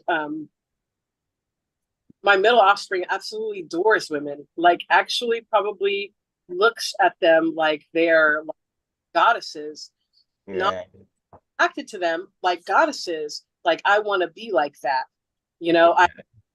How can I express myself like that?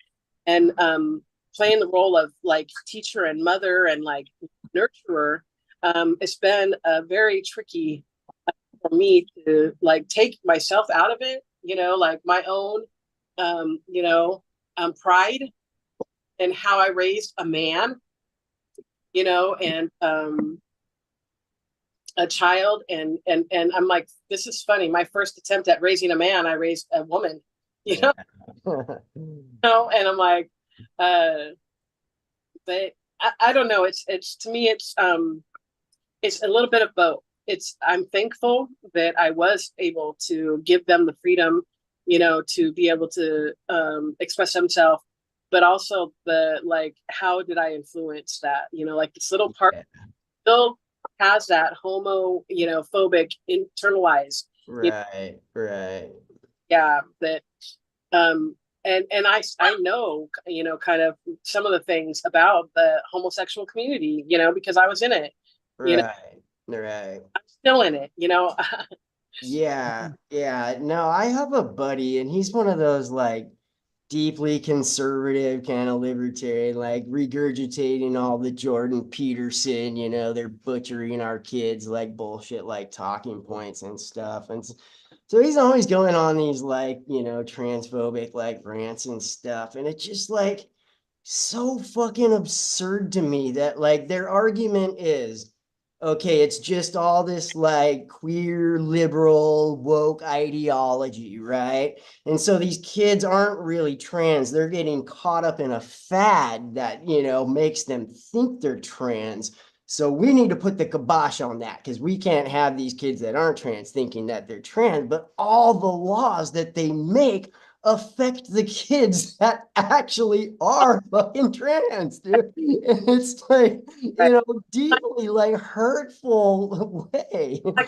And like stopping like the ability for young trans people to start at a younger age, because the hormone process, like my offspring now is going to have full like laser on their face because we didn't start early.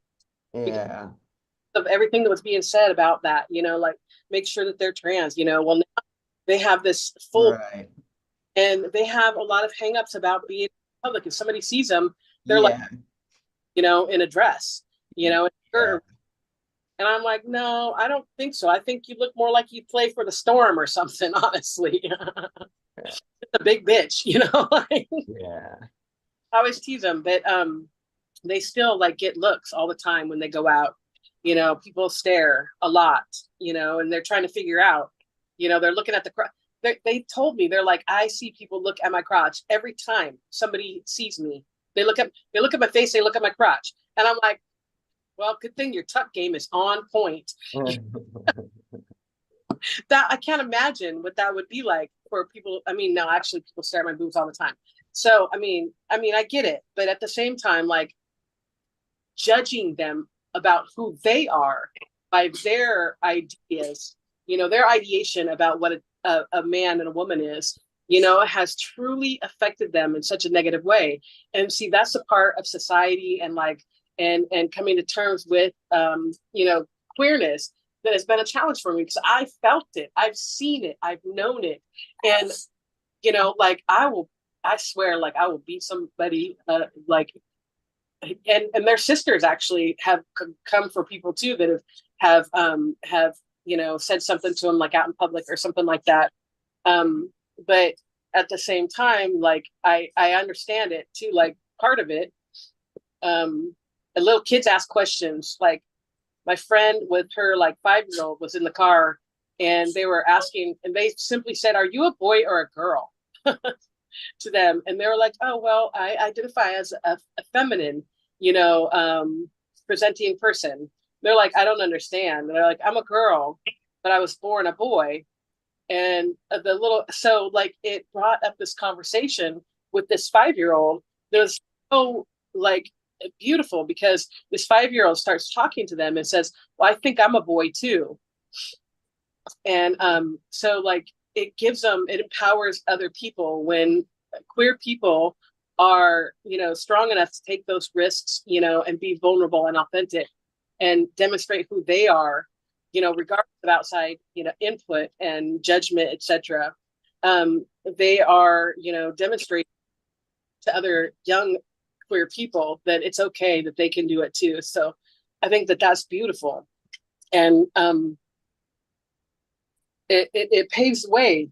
And, it's been a long time coming, the queer rights, yeah, they did back on the civil rights. And it makes sense to me logically, even if they, the whole civil rights movement and the women movement, and the homosexuality movement. Yeah, why wouldn't we want, the status quo to be even across every demographic, regardless of gender identity? Yeah.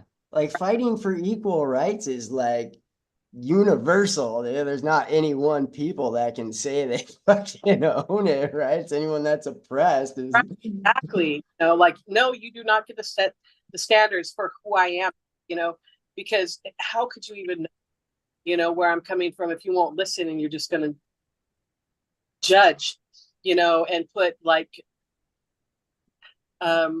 people in a box all the time. And that's definitely something that I don't want for my offspring or my any of my lineage. Honestly, I want them to have freedom and acceptance and who they are and be empowered to stand up for what is right. And thankfully, that's one thing that, even though I may have struggled with the whole, idea of having a trans offspring, that I am thankful that they are able to even stand up for themselves, because Yeah. they are willing to, like, if they are, you know, if somebody does say something to them, they're able to stand up for themselves and say something very poignant usually. Yeah. Yeah. Well, also, when it comes to equal rights, there are gonna be some people that stand out more and will be judged differently, always. So, be it skin color or be it non-passing for whatever it is that they want to be seen as, they are going to be the ones that stick out and they're going to be the ones that get othered. And so, this idea of everybody being equal all the time is really, it's a pipe dream. And we have to be aware of that. I mean, there are some people who have privileges of being able to pass for whatever reason. And that is a thing. I mean, it's upsetting that it's a thing. It's disappointing, but it is a thing.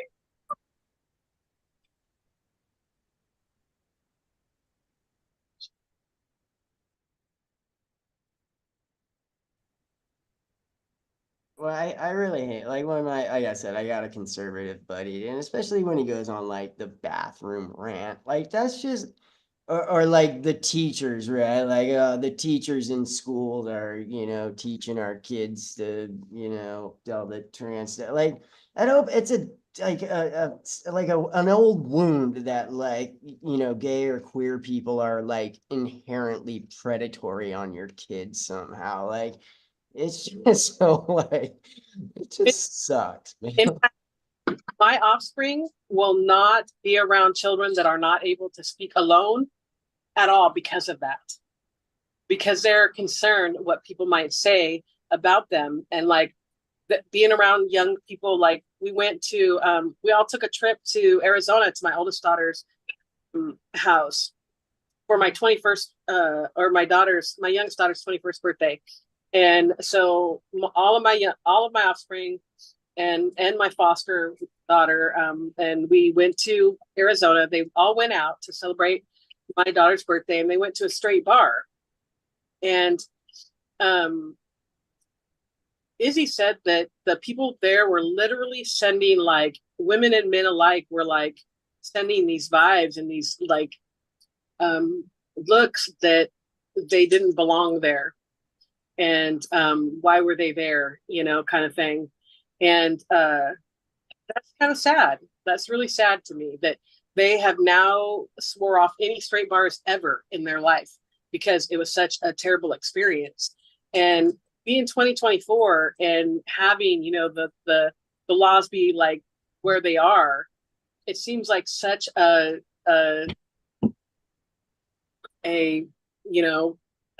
backward step, for people to think these things. And I'm still thankful that we're in today, of course, because it's much more accepted.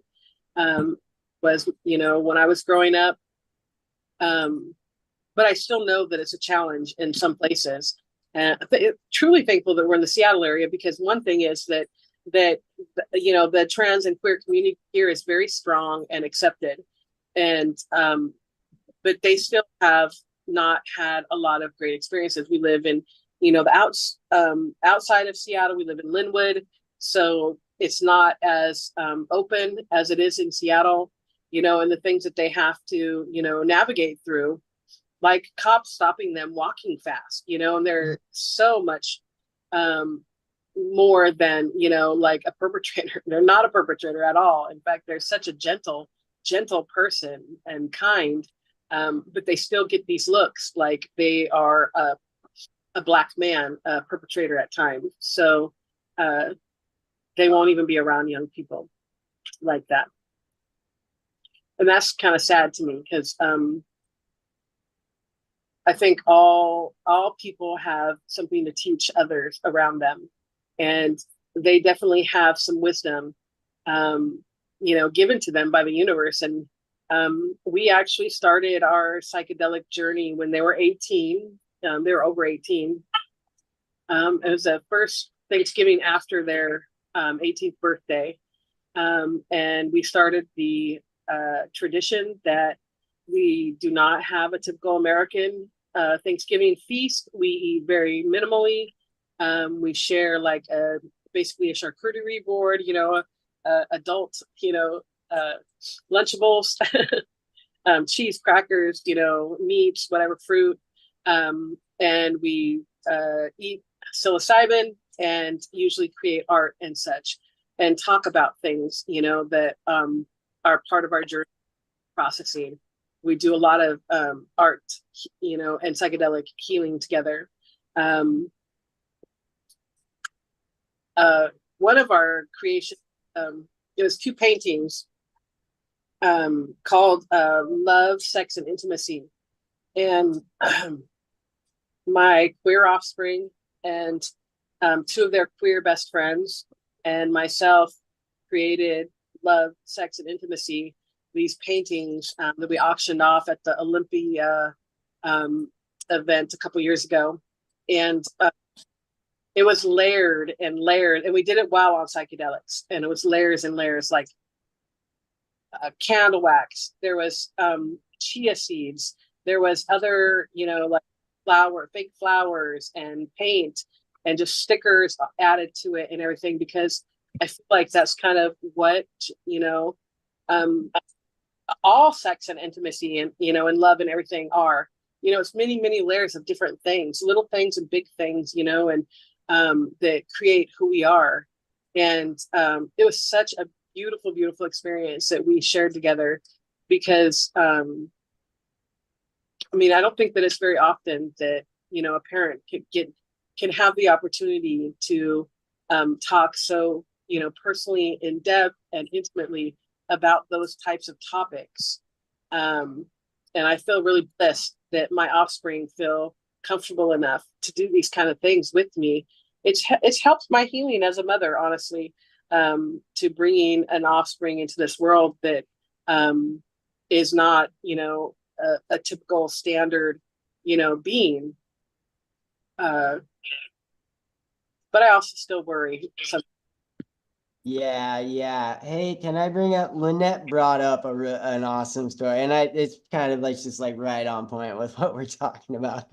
So Donald effing Trump at a rally, like not even that long ago, told this stupid story about little Jimmy, 7 years old. And we say, I love you, little Jimmy, and send little Jimmy off to school. And he comes back with a trans surgery. He comes back and he's now a girl. It's like he went to school that day and they chopped off his dick and balls and gave him some, that one was even like, even coming from that idiot was still just like, Jesus Christ, this shit's gotten out of hand. Sorry, Lynette mentioned that in the chat, so I just wanted to bring it up. Yeah, but because he's a man, he got away with grabbing people's vaginas. I always say I wish he would grab my vagina when people bring up Trump, and people are like, what the hell? And I'm like, he did, he'd be wrapped around my finger. That's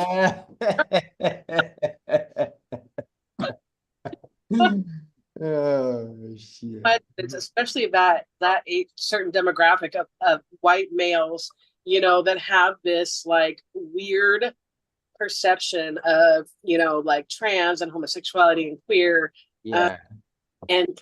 I think that there's so much homophobia because there's so many people that had to grow up and like kill that part of themselves, like literally, like, and a lot of times I think it gave power to the, homophobia, and gay bashing, and things like that, because they didn't have a way to like divert that's how they diverted their energy, their, homosexuality.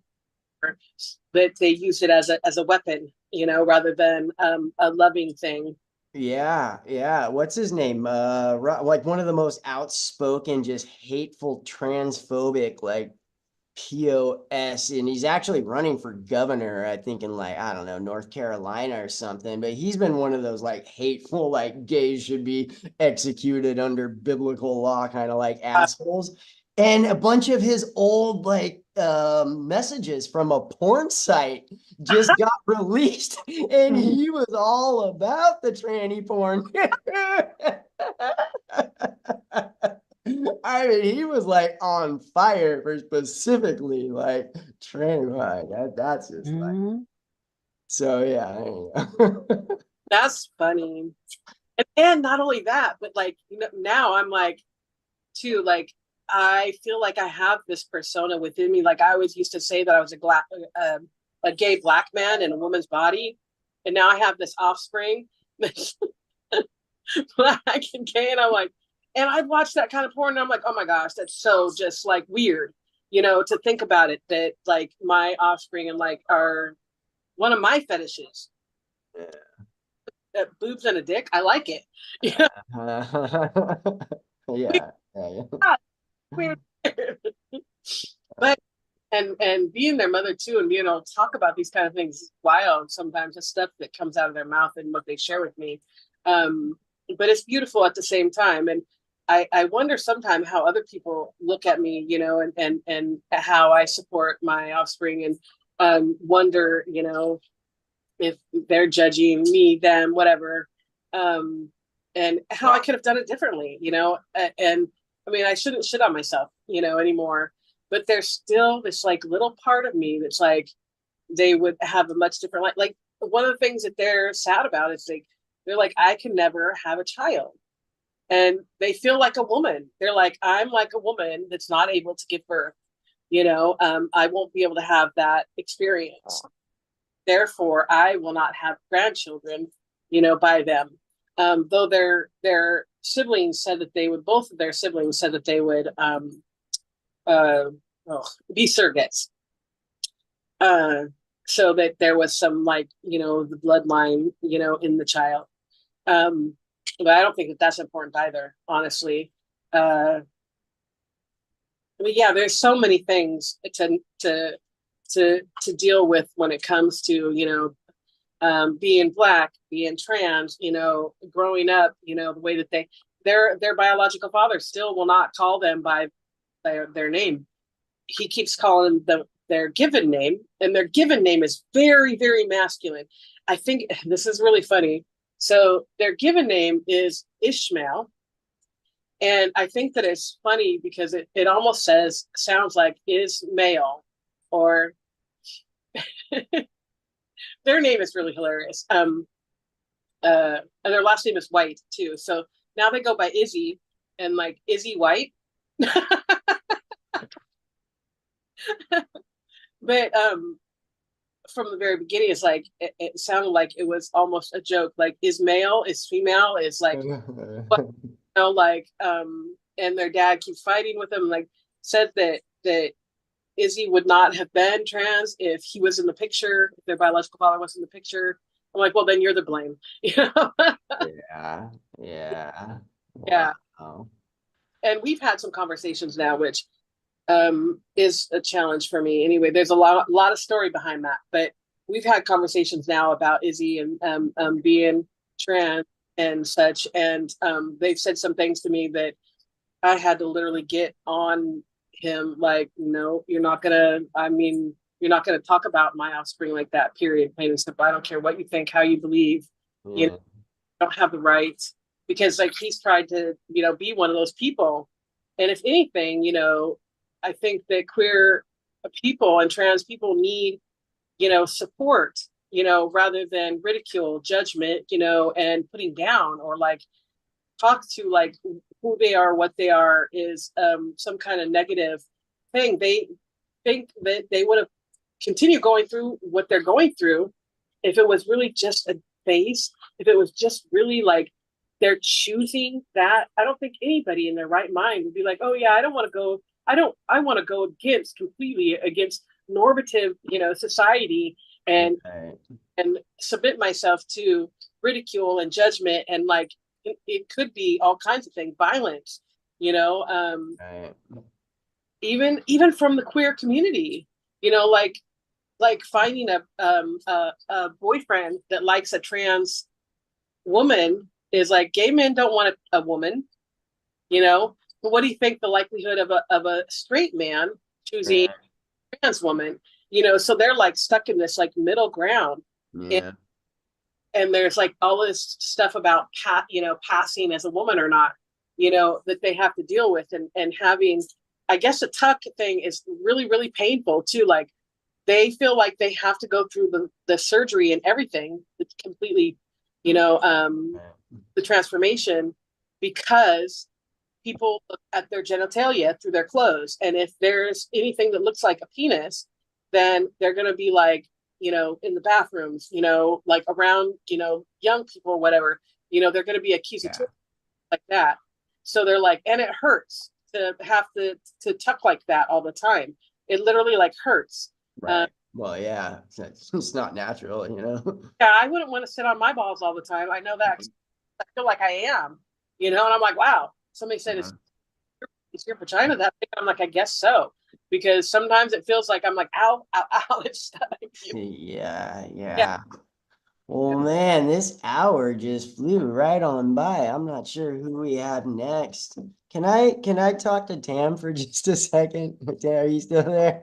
I also I draw and I play guitar, and that broke my heart when you were telling your finger story. Bro. I could not even imagine.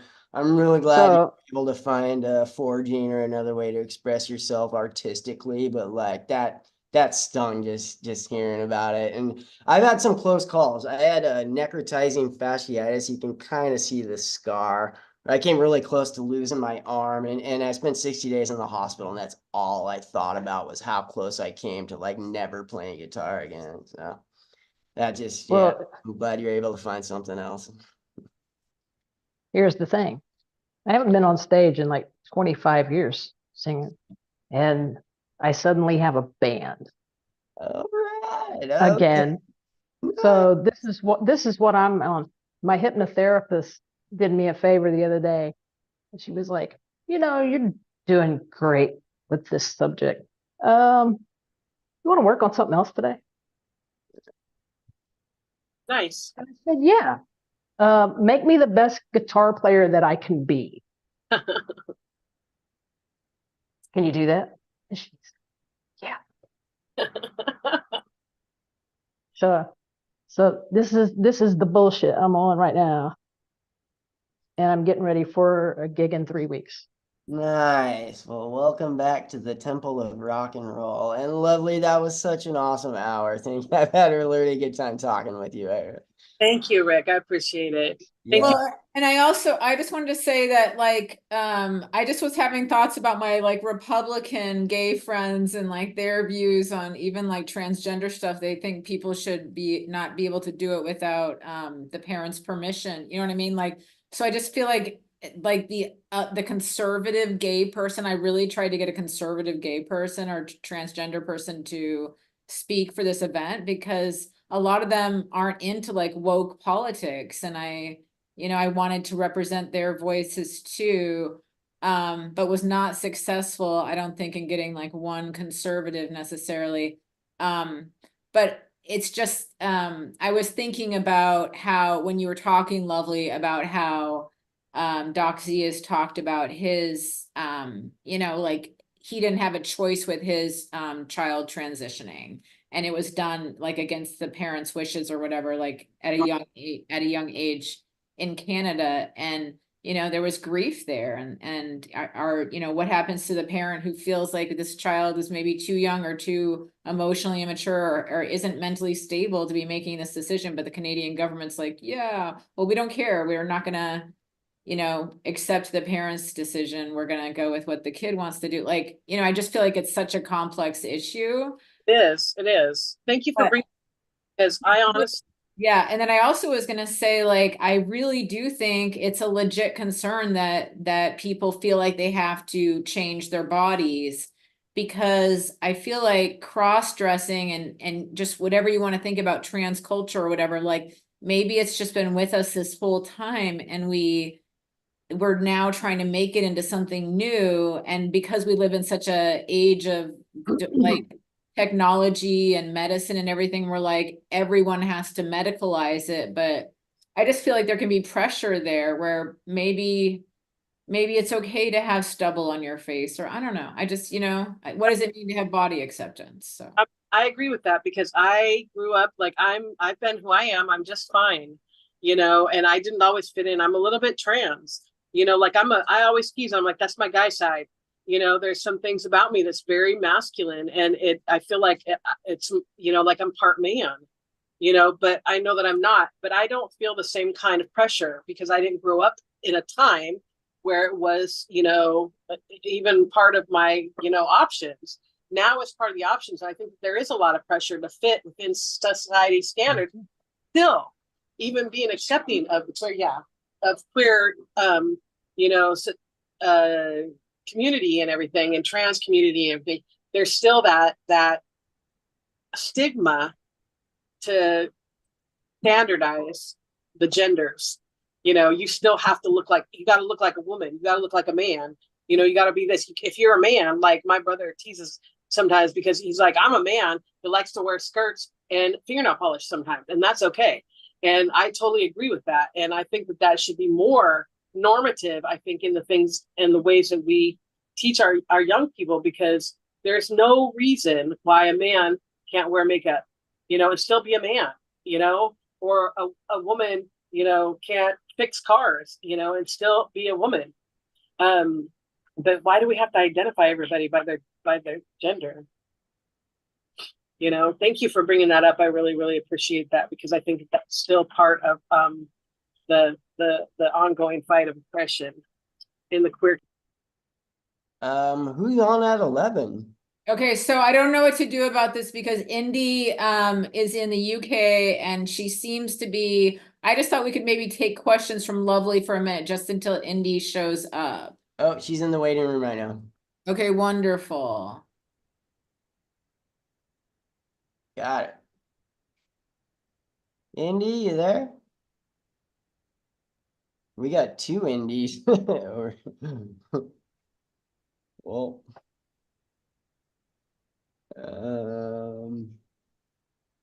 yeah. Are you able to unmute her, or does she need to be? I don't. I could try. I'm not hearing nobody saying anything. Asked her to Okay. Indy, we're ready. We're ready. Hello. Oh, there we go. Hello, everybody. Hi. Well, I'm really sorry. I've been having a few issues with time and everything like that. I thought it was in an hour. I do apologize. So hello everyone. I'm sorry, I've only just came in, so I don't really know where the conversation is right now, if I'm honest with you. Lovely was just talking about having a trans child and being kind of queer and kind of trans herself, but like not really identifying with anything, and that's where. Yeah, I think I kind of resonate a little bit with that, I suppose. So I identify as she, her, and as a woman.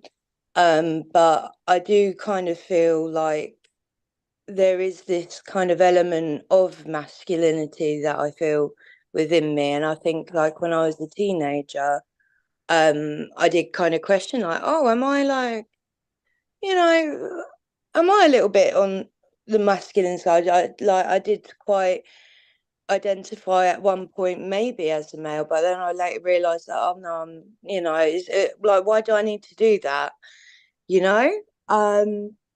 So I do kind of understand and resonate with that a little bit myself. But also at the same time, I think like being a woman, I identify as a bisexual as well.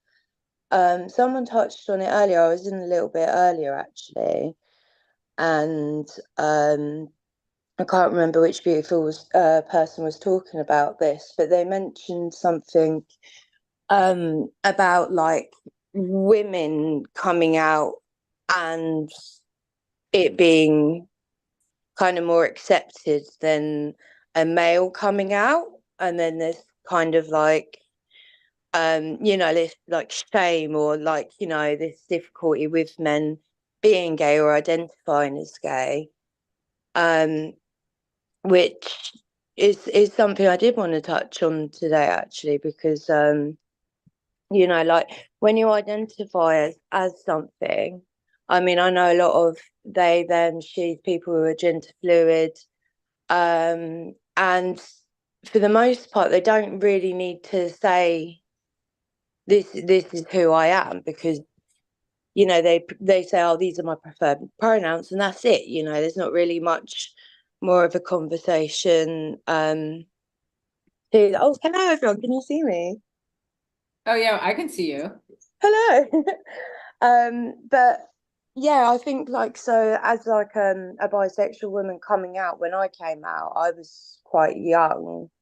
I was 12, and I came out to my mother actually, because we grew up in quite a like a liberal household. Like mum was very open to, you know, she kind of drummed it into our heads when we were younger, like it doesn't matter what you look like, what color, race, sexuality, whatever, like you're valued, you're a person, you are you know, equal essentially. So it wasn't necessarily a thing in our household to come out or to be gay. You know, it was like, oh, I'm this way now, and it's like, okay, good for you. Which is really, really great and really, really positive. But unfortunately, growing up, I've had loads of friends who didn't have that kind of household, who were very religious households. And one of my partners, me and him had been on and off for around 4 years. He, I believe, is bisexual, but I believe he's still in the closet because he has had experiences with males, but there's a whole lot of shame that's carried with that, I feel. Like, because he's in like masculine friend groups, straight male friend groups, I feel like he finds difficulty in coming out and accepting his gayness, which is a massive shame. Unfortunately, in the UK, there isn't much in terms of like you do over there. Like I'm seeing like so many great people who are queer, who are like into the psychedelic movement, but there isn't much of a movement that I'm aware of, especially in my little small part of the UK. So lovely. You were saying that your daughter, is she transgender? Did you say, or is she? I think Lovely signed off. I don't see her on Oh, right now. sorry. Can someone like loop me Yeah, in? she was raising a male, I believe, that turned out to be trans. Yeah. And she said herself, like she like identified maybe a little bit. I just come in on the ends there, that she identified herself a little bit with no, not necessarily like being like, does that make sense? So she said it wasn't a thing so much when she was younger, so now she doesn't feel like, oh, it's a thing. Is that right? Sorry, I'm not trying to catch up with the conversation here. I'm just kind of going off on a tangent at the moment. I can't remember all. Somewhere in there, she threw in a really awesome joke about being a gilf. Gilf, I like that. We all Is she got a grandmother now? Is that like a grandmother? Or yeah, brilliant. That is absolutely brilliant. I aspire to be that one day. A gilf. That's brilliant. Yeah, so a little sorry, I don't really know where we're at. I'm just here. I'm sorry, I kind of came in a little bit earlier. I was expecting to come in a little bit later, so I'm a little bit like, woo, Yeah, overwhelmed. no, it's okay. The floor is yours. If you want to tell your story, or how psychedelics, helped you along the way, or anything you want to say, the floor is yours. Yeah, so Psychedelics, wow. Well, they absolutely changed my life, as you can imagine. When I came in earlier, someone mentioned that there was kind of like a before and an after having their first trip, and I can really identify with that. Unfortunately, when I took my first trip, it was DMT, and it was the most intense visuals and intense feeling I'd ever experienced in my life. And I did come out of it feeling a massive sense of oneness, and like kind of like an unconditional love for everyone and everything. But also at the time, it was when I was experiencing homelessness and I was taking a lot of recreational drugs. So I was kind of like in a journey at the time where, you know, taking a lot of different drugs that are like quite harmful, like cocaine or like drinking alcohol and stuff like that, obviously isn't very good for your mind. So I kind of went through my own little journey with that, with like addiction as well. I was taking a drug called MCAT, which is like a plant fertilizer, but it was disgusting. It was absolutely disgusting. Please don't be tempted by it if you're that way inclined, because it did really alter who I was. But Can you go over that one more time? I don't think I've ever heard of that one. You said a plant fertilizer? yeah, so it's called MCAT, and previously it was legal in the UK, and it is like some type of plant fertilizer, I believe. It is incredibly strong. So when I first started taking drugs or class A drugs, I was taking cocaine, MDMA, and that night I took MCAT for the first time. And when I'd taken it, it was just like rocket fuel. It was the most buzziest buzz I'd ever had. So it was addictive and it was really cheap and it was really easy to get your hands on. And with that, I'd found myself like not sleeping or eating for 5 days. And that can do things to your mind. You know, you get a bit sketchy, and um, I became like a shell of myself, I'd say. I wasn't necessarily myself, but I suppose that comes kind of like hand in hand with addiction. You know, you're lying, you're stealing, you know, you're becoming a person you don't necessarily want to be, but you find yourself being it, and you're like, why am I like this? And you know, it's like a form of self-harm in a sense. But fortunately, I'd met a few people at the time, and during like kind of like homelessness, and I'd stopped taking the MCAT, but I was still drinking, partying loads and stuff like that. It was around the time Leo came into my life, and she was posting stuff on about, you know, psychedelic mushrooms, how it could be helpful for trauma and this and that. And it's something I kind of thought, hold on a minute, like I am a bit traumatized, like, so maybe I should look into this. So with that, like I began kind of, I don't know, it's difficult to say. There was a kind of point in my life around that time that I decided that I needed to work on healing. So I just decided to start taking mushrooms. And but not in like a recreational sense, because prior to that, like any drug taking would be all recreational, just to have fun, just to get off my head. But following that, I suppose it was more intentional. I'd sit there alone with some music, and I'd take the mushrooms and I'd be writing things down, or I'd be creating art, and I'd just be trying to, just work on, like, if a thought came into my mind, just kind of like, oh, not have any judgment to it, not necessarily feel it either, just acknowledge it.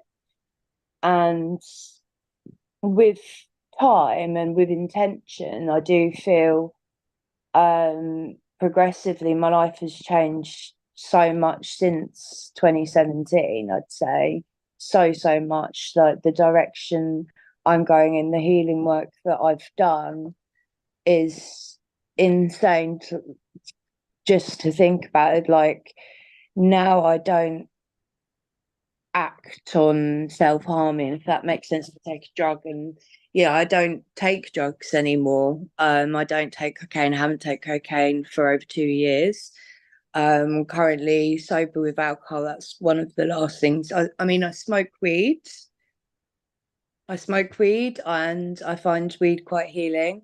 I've worked with ketamine as well. Again, there's not really a thing here in the UK where you can get help with alternative medicine. So it's a journey kind of like I've had to go on my own just like here in my bedroom, with intention. So I'd work with ketamine, mushrooms, smoke weed. But I've recently stopped drinking as well now.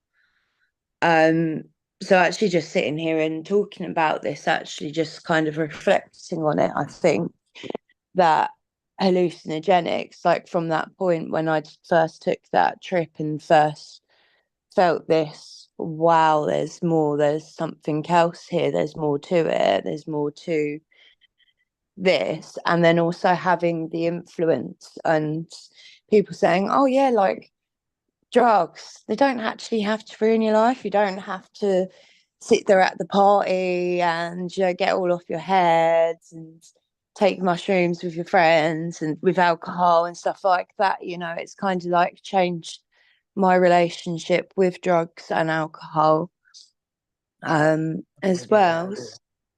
So yeah, it's really interesting. You find when people try to do it with the intention as well, I think that there's a lot to it. Like, I know a lot of people, like in my area, there's a lot of people who party and take mushrooms and stuff like that. The people won't get them off, if I'm honest with you. But I'm beginning to kind of recognize, like, why they're doing it, and the setting they're doing it in isn't necessarily healthy.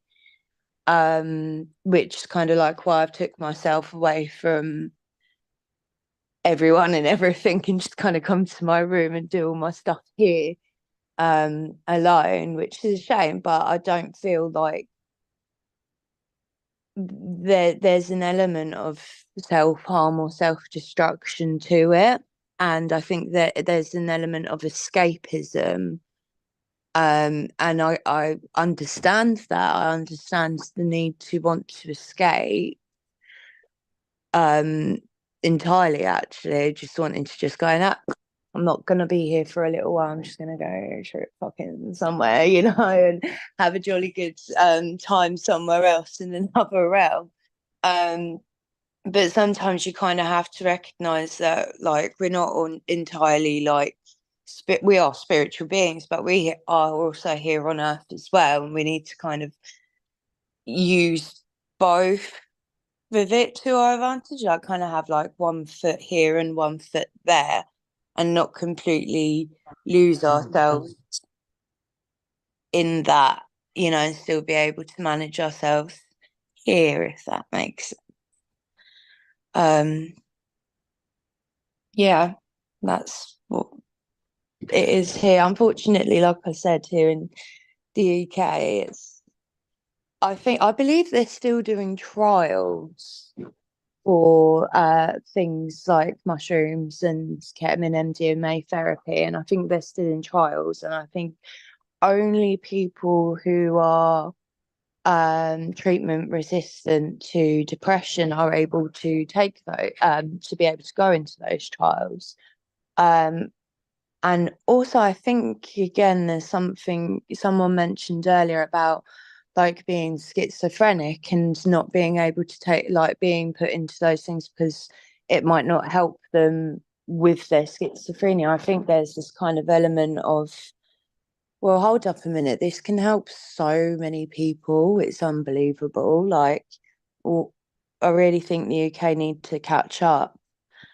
I think there needs to be a lot more communities like here in the UK because there probably is in other places, like a little bit bigger places, maybe in London or in Brighton or somewhere, but there's nothing really down in my little corner anyway. There's nothing at all like that, I guess. I suppose there's a lot of holistic kind of things, but it doesn't really touch on the kind of psychoactive medicines, which is kind of disappointing. But it would be great if we could do so. It'd be great. Actually, I should just probably do it myself, to be honest. But again, I feel like there's a lot of like, when I try to tell people or try to speak to my therapist or my mental health teams and stuff like that, there is this massive element of, no, that's not good for you.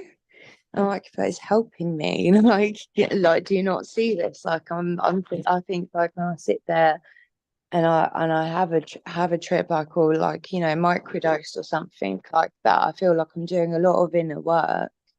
And I'm working on a lot of stuff within myself.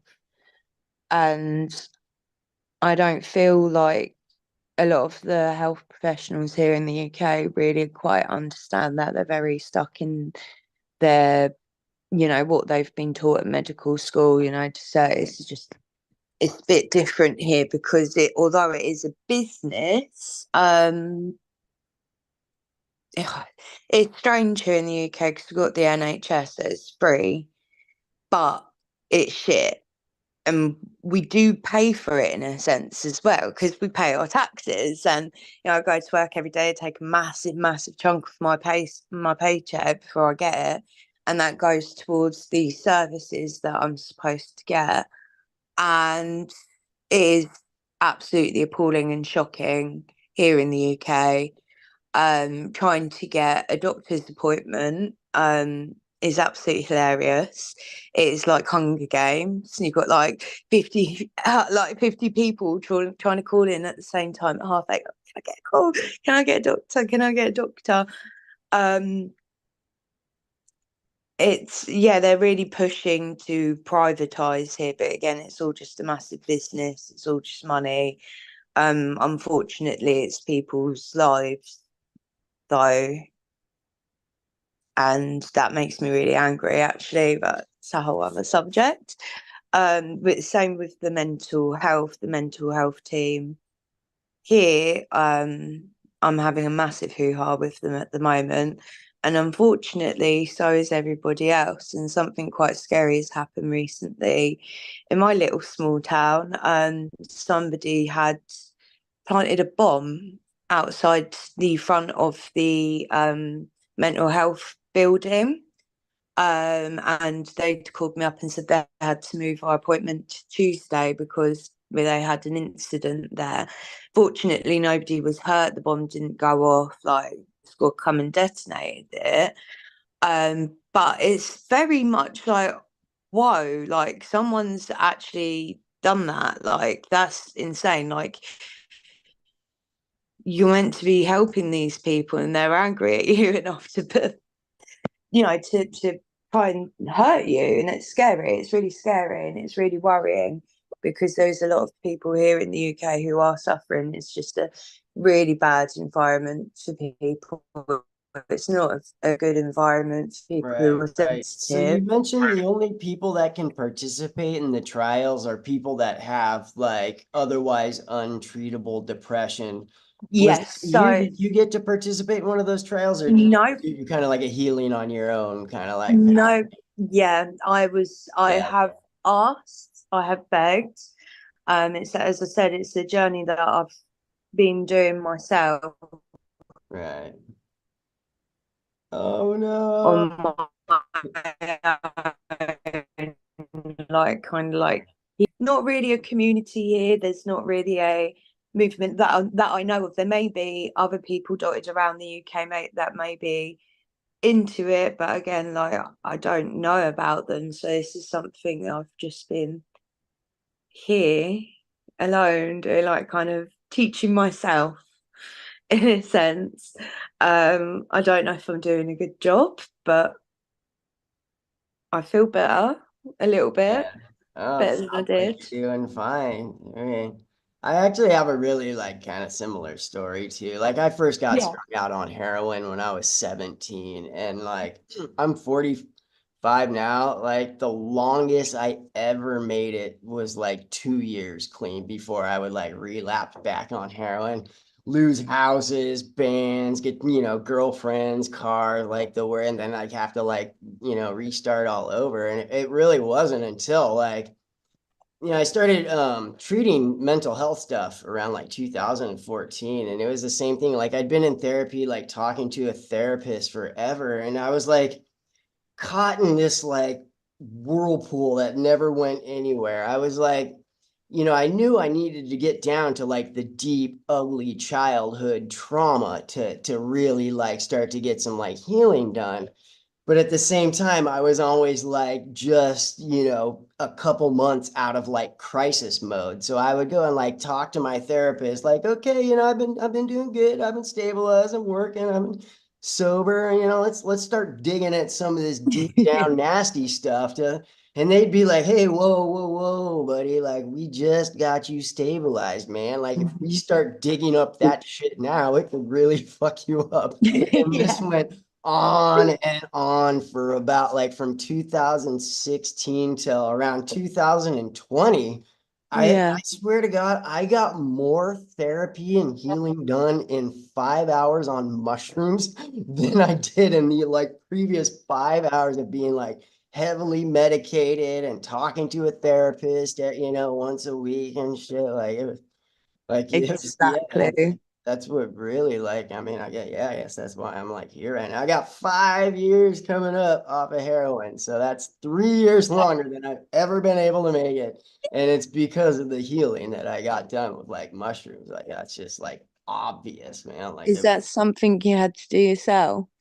Is that like again yeah, like yeah, yeah. I during the pandemic, I just kind of like, I read a couple articles about some of the mental health stuff, and then I live here in the Seattle area. So I looked up online about, some of the areas I could go to find mushrooms.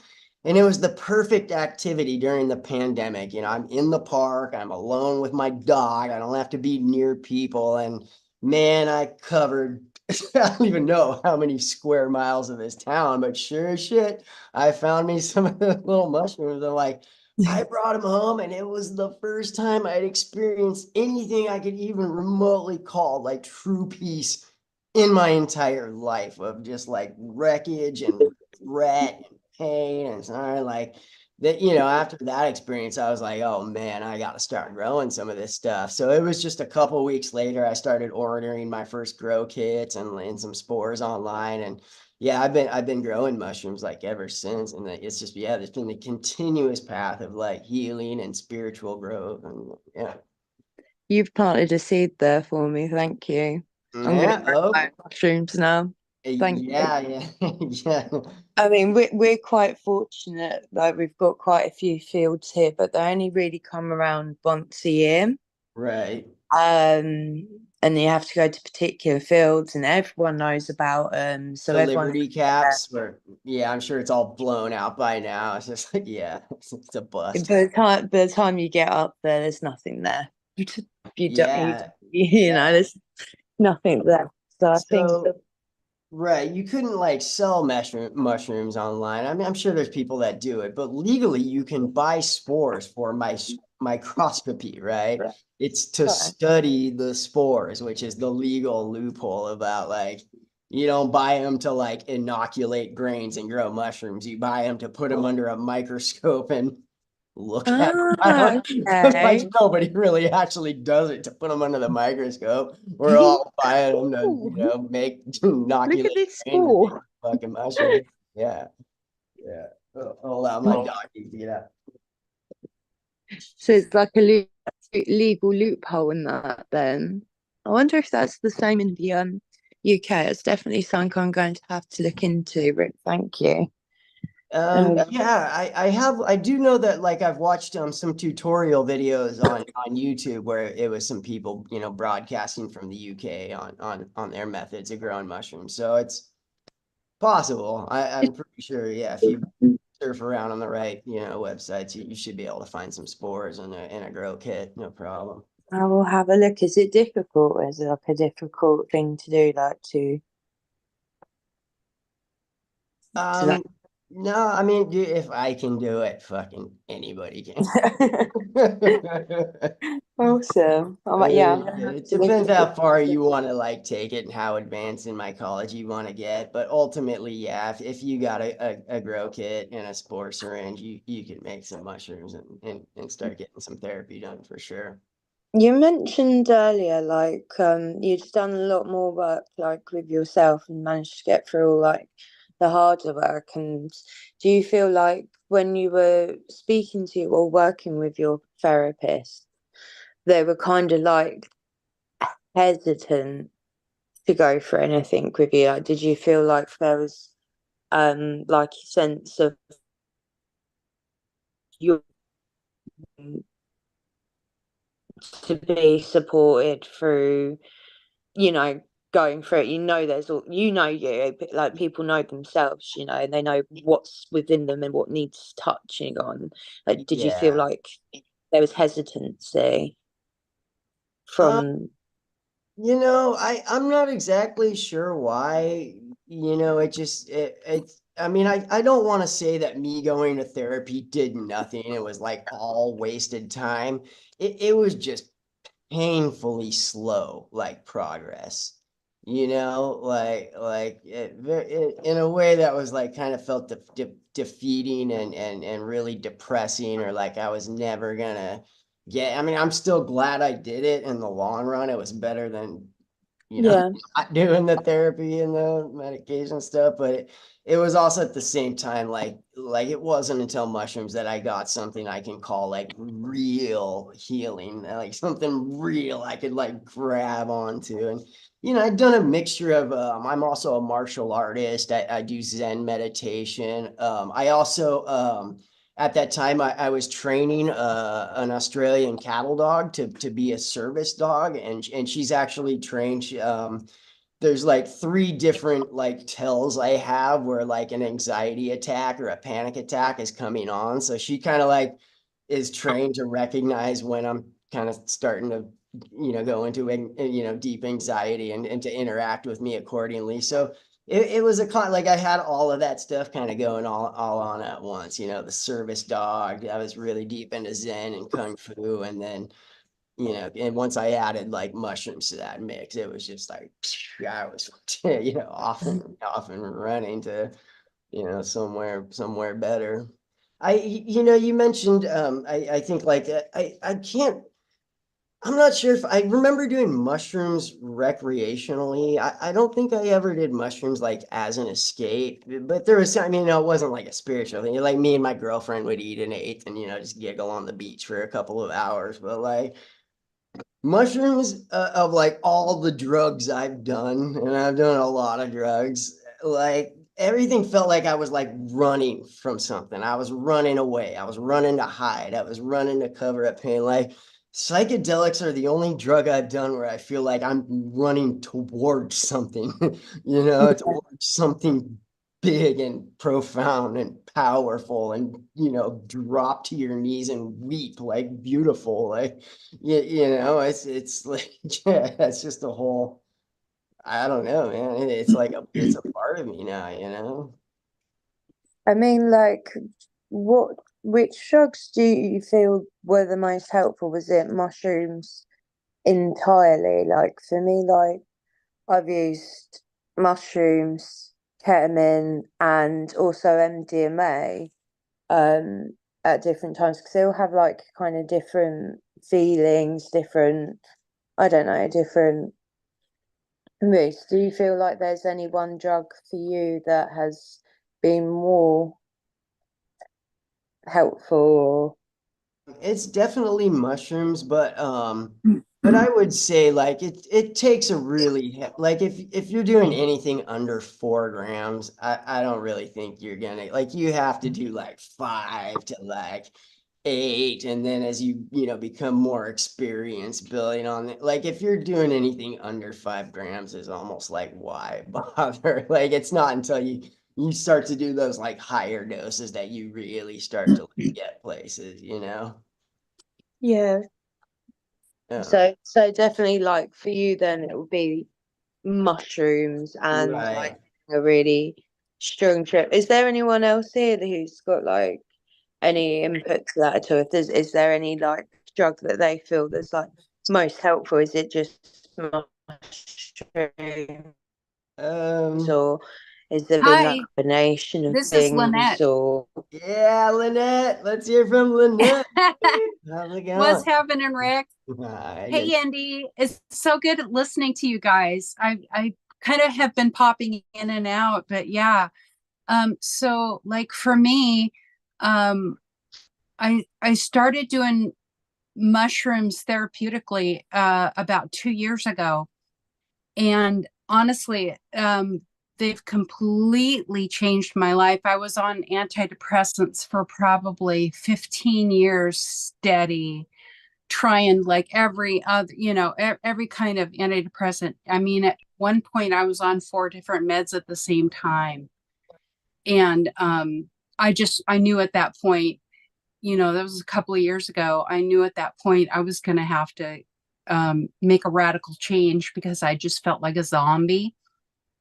And what happened was two of my friends, really good friends, one of my friends from high school and another good friend of mine who I worked with, who was a neighbor, both passed away within 2 weeks of each other. And I knew at that point I was going to go downhill. I was on all these antidepressants and I couldn't feel anything. I couldn't feel anything. I mean, two of my really good friends had just died and I couldn't feel anything. I couldn't cry. I couldn't get upset. And people were like, Wade just died. And I said, yeah, I know. But I just couldn't feel anything. So I realized I had to do something. So I told my psychiatrist, I don't want to be on antidepressants anymore. I want to try something different. And he said, well, like what? And I said, I want to try mushrooms. And he said, well, I wouldn't, he's a psychiatrist. I wouldn't know anything about that. I don't want to, maybe you should stay away from that. It hasn't been tested and regulated and blah, blah, blah. And I was like, I'm going to do it anyway. I'm just going to try it. I have to try it because I can't live like this. I can't even cry. And so that's what I ended up doing.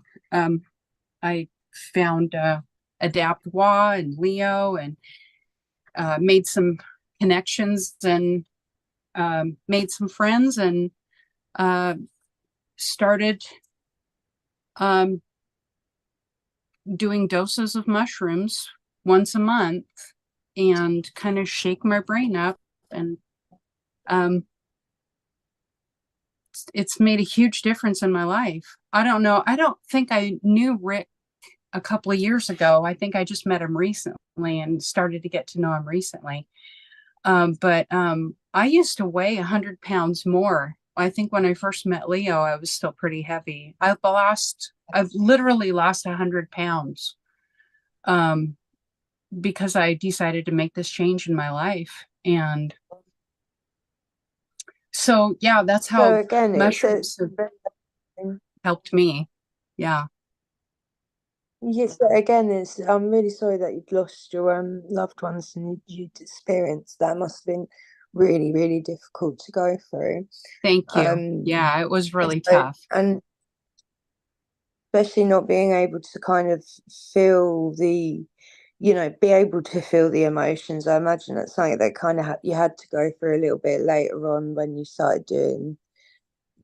It must have been really difficult. I'm really sorry about Thank that. you. I think that, do you feel that with the mushrooms, you've done a lot more work in that time than you had like previously with therapy, with antidepressants, with all of that, kind of like, you know, Yeah, I'd been doing therapy for and now your heart, years like, and yeah, you working with a life's changed psychiatrist. so much more. And Yeah. yeah, all the therapy and the psychiatry and everything really just at that time kind of masked the problem. And I think what made the difference for me was that when I did mushrooms, of all the different drugs there could be out there, I did this plant medicine and it woke up a part of my brain that said, oh, look, things are broken. Let's work on fixing those things that are broken, which I'd never gotten from therapy and you know, these masking drugs is what I think antidepressants are. Pharmaceutical antidepressants just mask the problem. It's like, oh, you've got this problem. Let's just put a damper on it. And so you don't have to think about that problem. That's not solving the problem. Solving the problem comes with working on what the problem is. So what happens with me is when I take a mushroom, that psilocybin wakes that part of my brain up that says, oh, hey, remember this childhood trauma that you had when you were 9 years old and we never dealt with that? Well, let's talk about that. Let's get that out in the open. Let's let you think about that. And we're going to work on that. And then I could take that information to my counselor. And I found an integration counselor who was working with me at the time. It was just amazing. And when all of this first started coming out, my integration counselor would say, okay, now let's talk about where in that childhood that happened. And we started integrating the stuff that I was digging up with these little mushrooms in my brain. These things would come up that I had suppressed from childhood. And we started talking about it. We started working it out. I started figuring things out and realizing that I don't have to live like a victim. You know, I have some license over how my life goes. Let's work on those things. I started becoming more artistic. I have all kinds of artistic projects going on now. I learned how to paint with watercolors, and I have some really amazing paintings that I've done that just, you know, I'll say, well, show me a picture of your dog or your cat. And like, I'll paint your dog or cat and give you the painting because I just feel so like this was a gift that was given to me from my plant medicine. And I want to give back. So that's kind of, you know, that's how it's affected me. This isn't my story though. I should be listening to you, Andy, but I'm just like so excited to hear my story. And you triggered that. Right, right. Sorry. Paul Mark triggered that in me. Paul Mark threw a good quote here in the chat about mushrooms can take you to place to face the causes.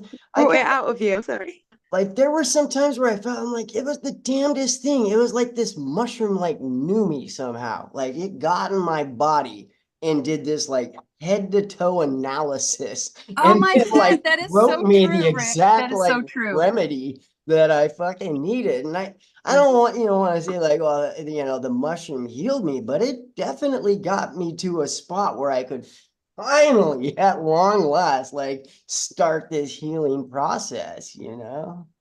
Yeah, So, like Paul Mark just said, they're sentient. They understand. The Yeah. medicine gets us. They get us right to the core. They know who we are. Do you reckon that they're probably just really happy to help as well? They're just like living their life as a little mushroom. They get consumed by us, and they're like, "Oh, we can do something here. Let's help this woman out. Let's help this person out. Like, let's show us something." They kind of like go through us, don't they? It's incredible. For sure. Definitely. But Paul Mark was saying there's like different like faces to them as well. Like they have like different sorry, just looking at the chat, that like them being sentient and having like different personalities and stuff. Like, do you feel like when you trip, that like for me personally, I don't feel any two trips are the same. I don't know if that's because I'm working on different things, or maybe I'm a different place in time. Like I'm never the same person any second, to be honest with you.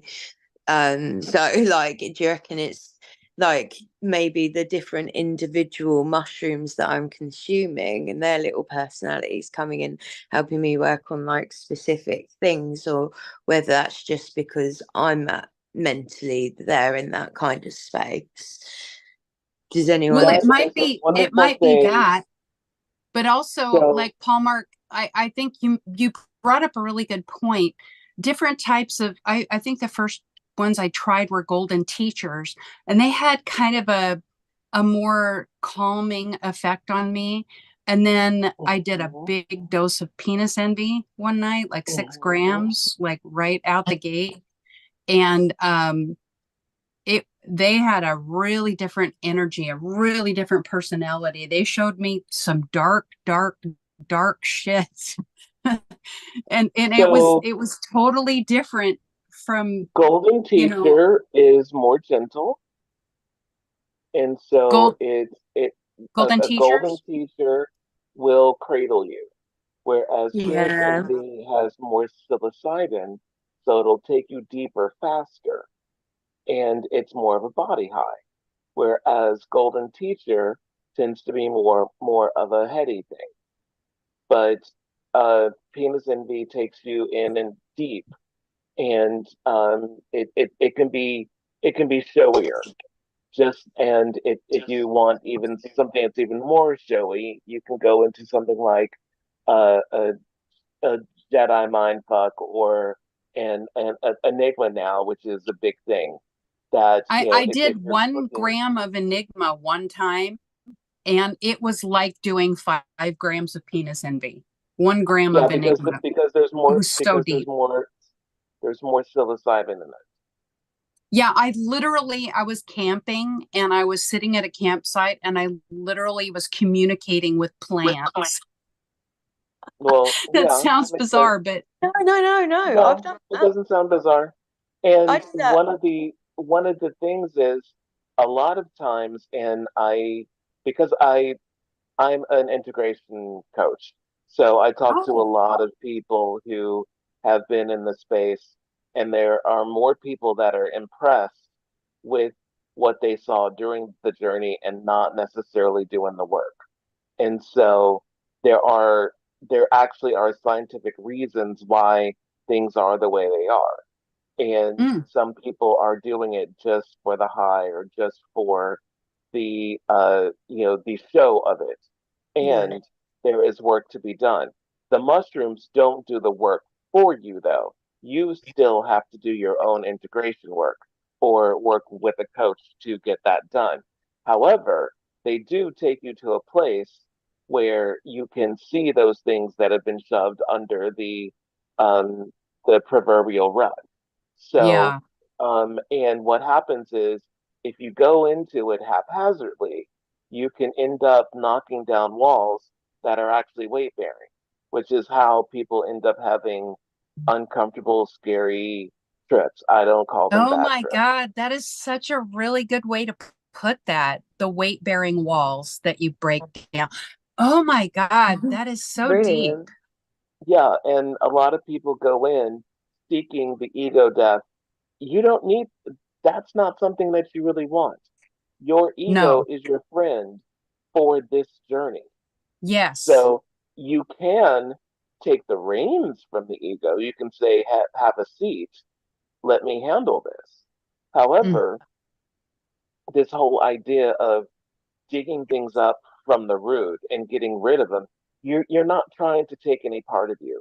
That is actually a shame spiral, and that can take you down a really dark path, especially when you're on a substance. So I think it's important. And whenever people talk about, oh, people come to me all the time and they'll say, well, I was on shrooms. And it's like, how much of what?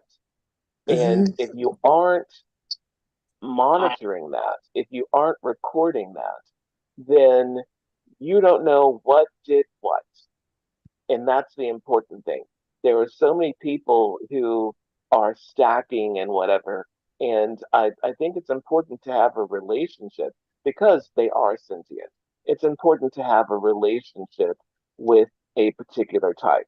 So, and I specialize in microdosing, which means that you're going to be working with the type for a long period of time, as opposed to having larger doses in a infrequent manner, you know.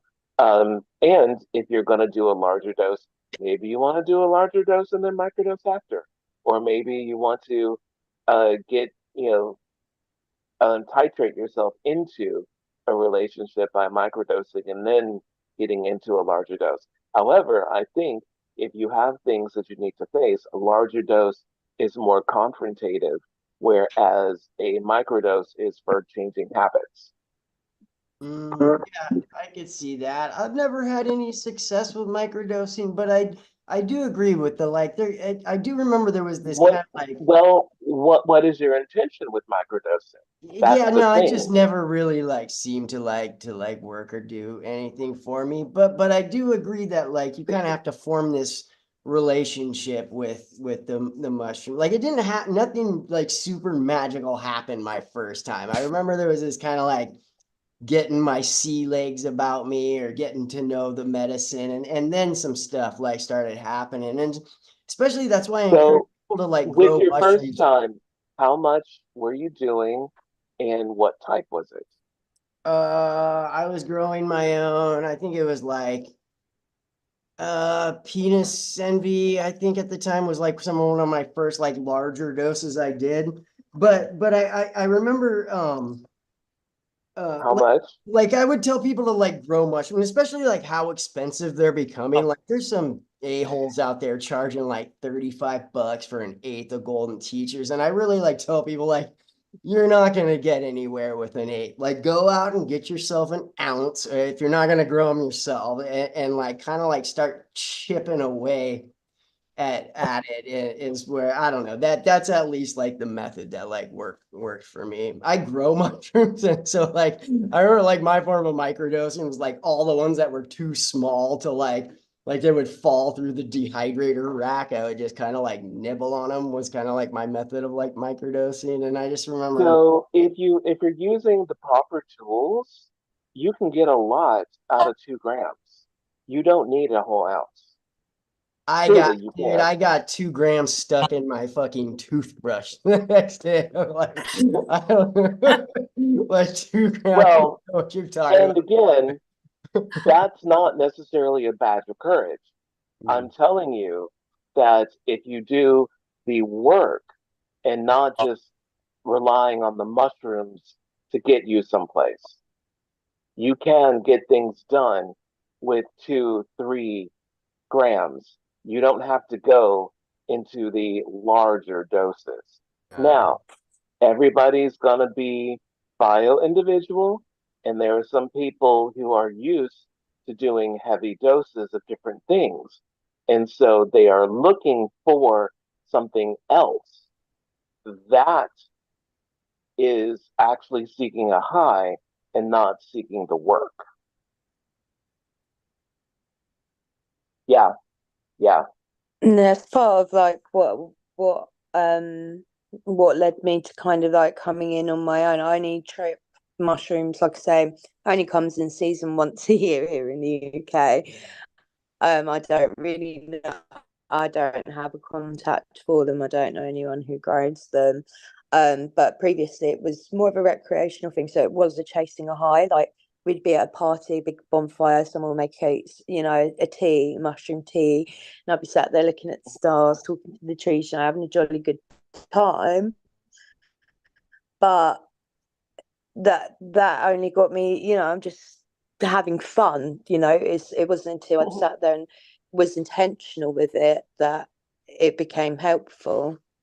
Well, thank you so much for being honest about that. That is brilliant. That is absolutely brilliant.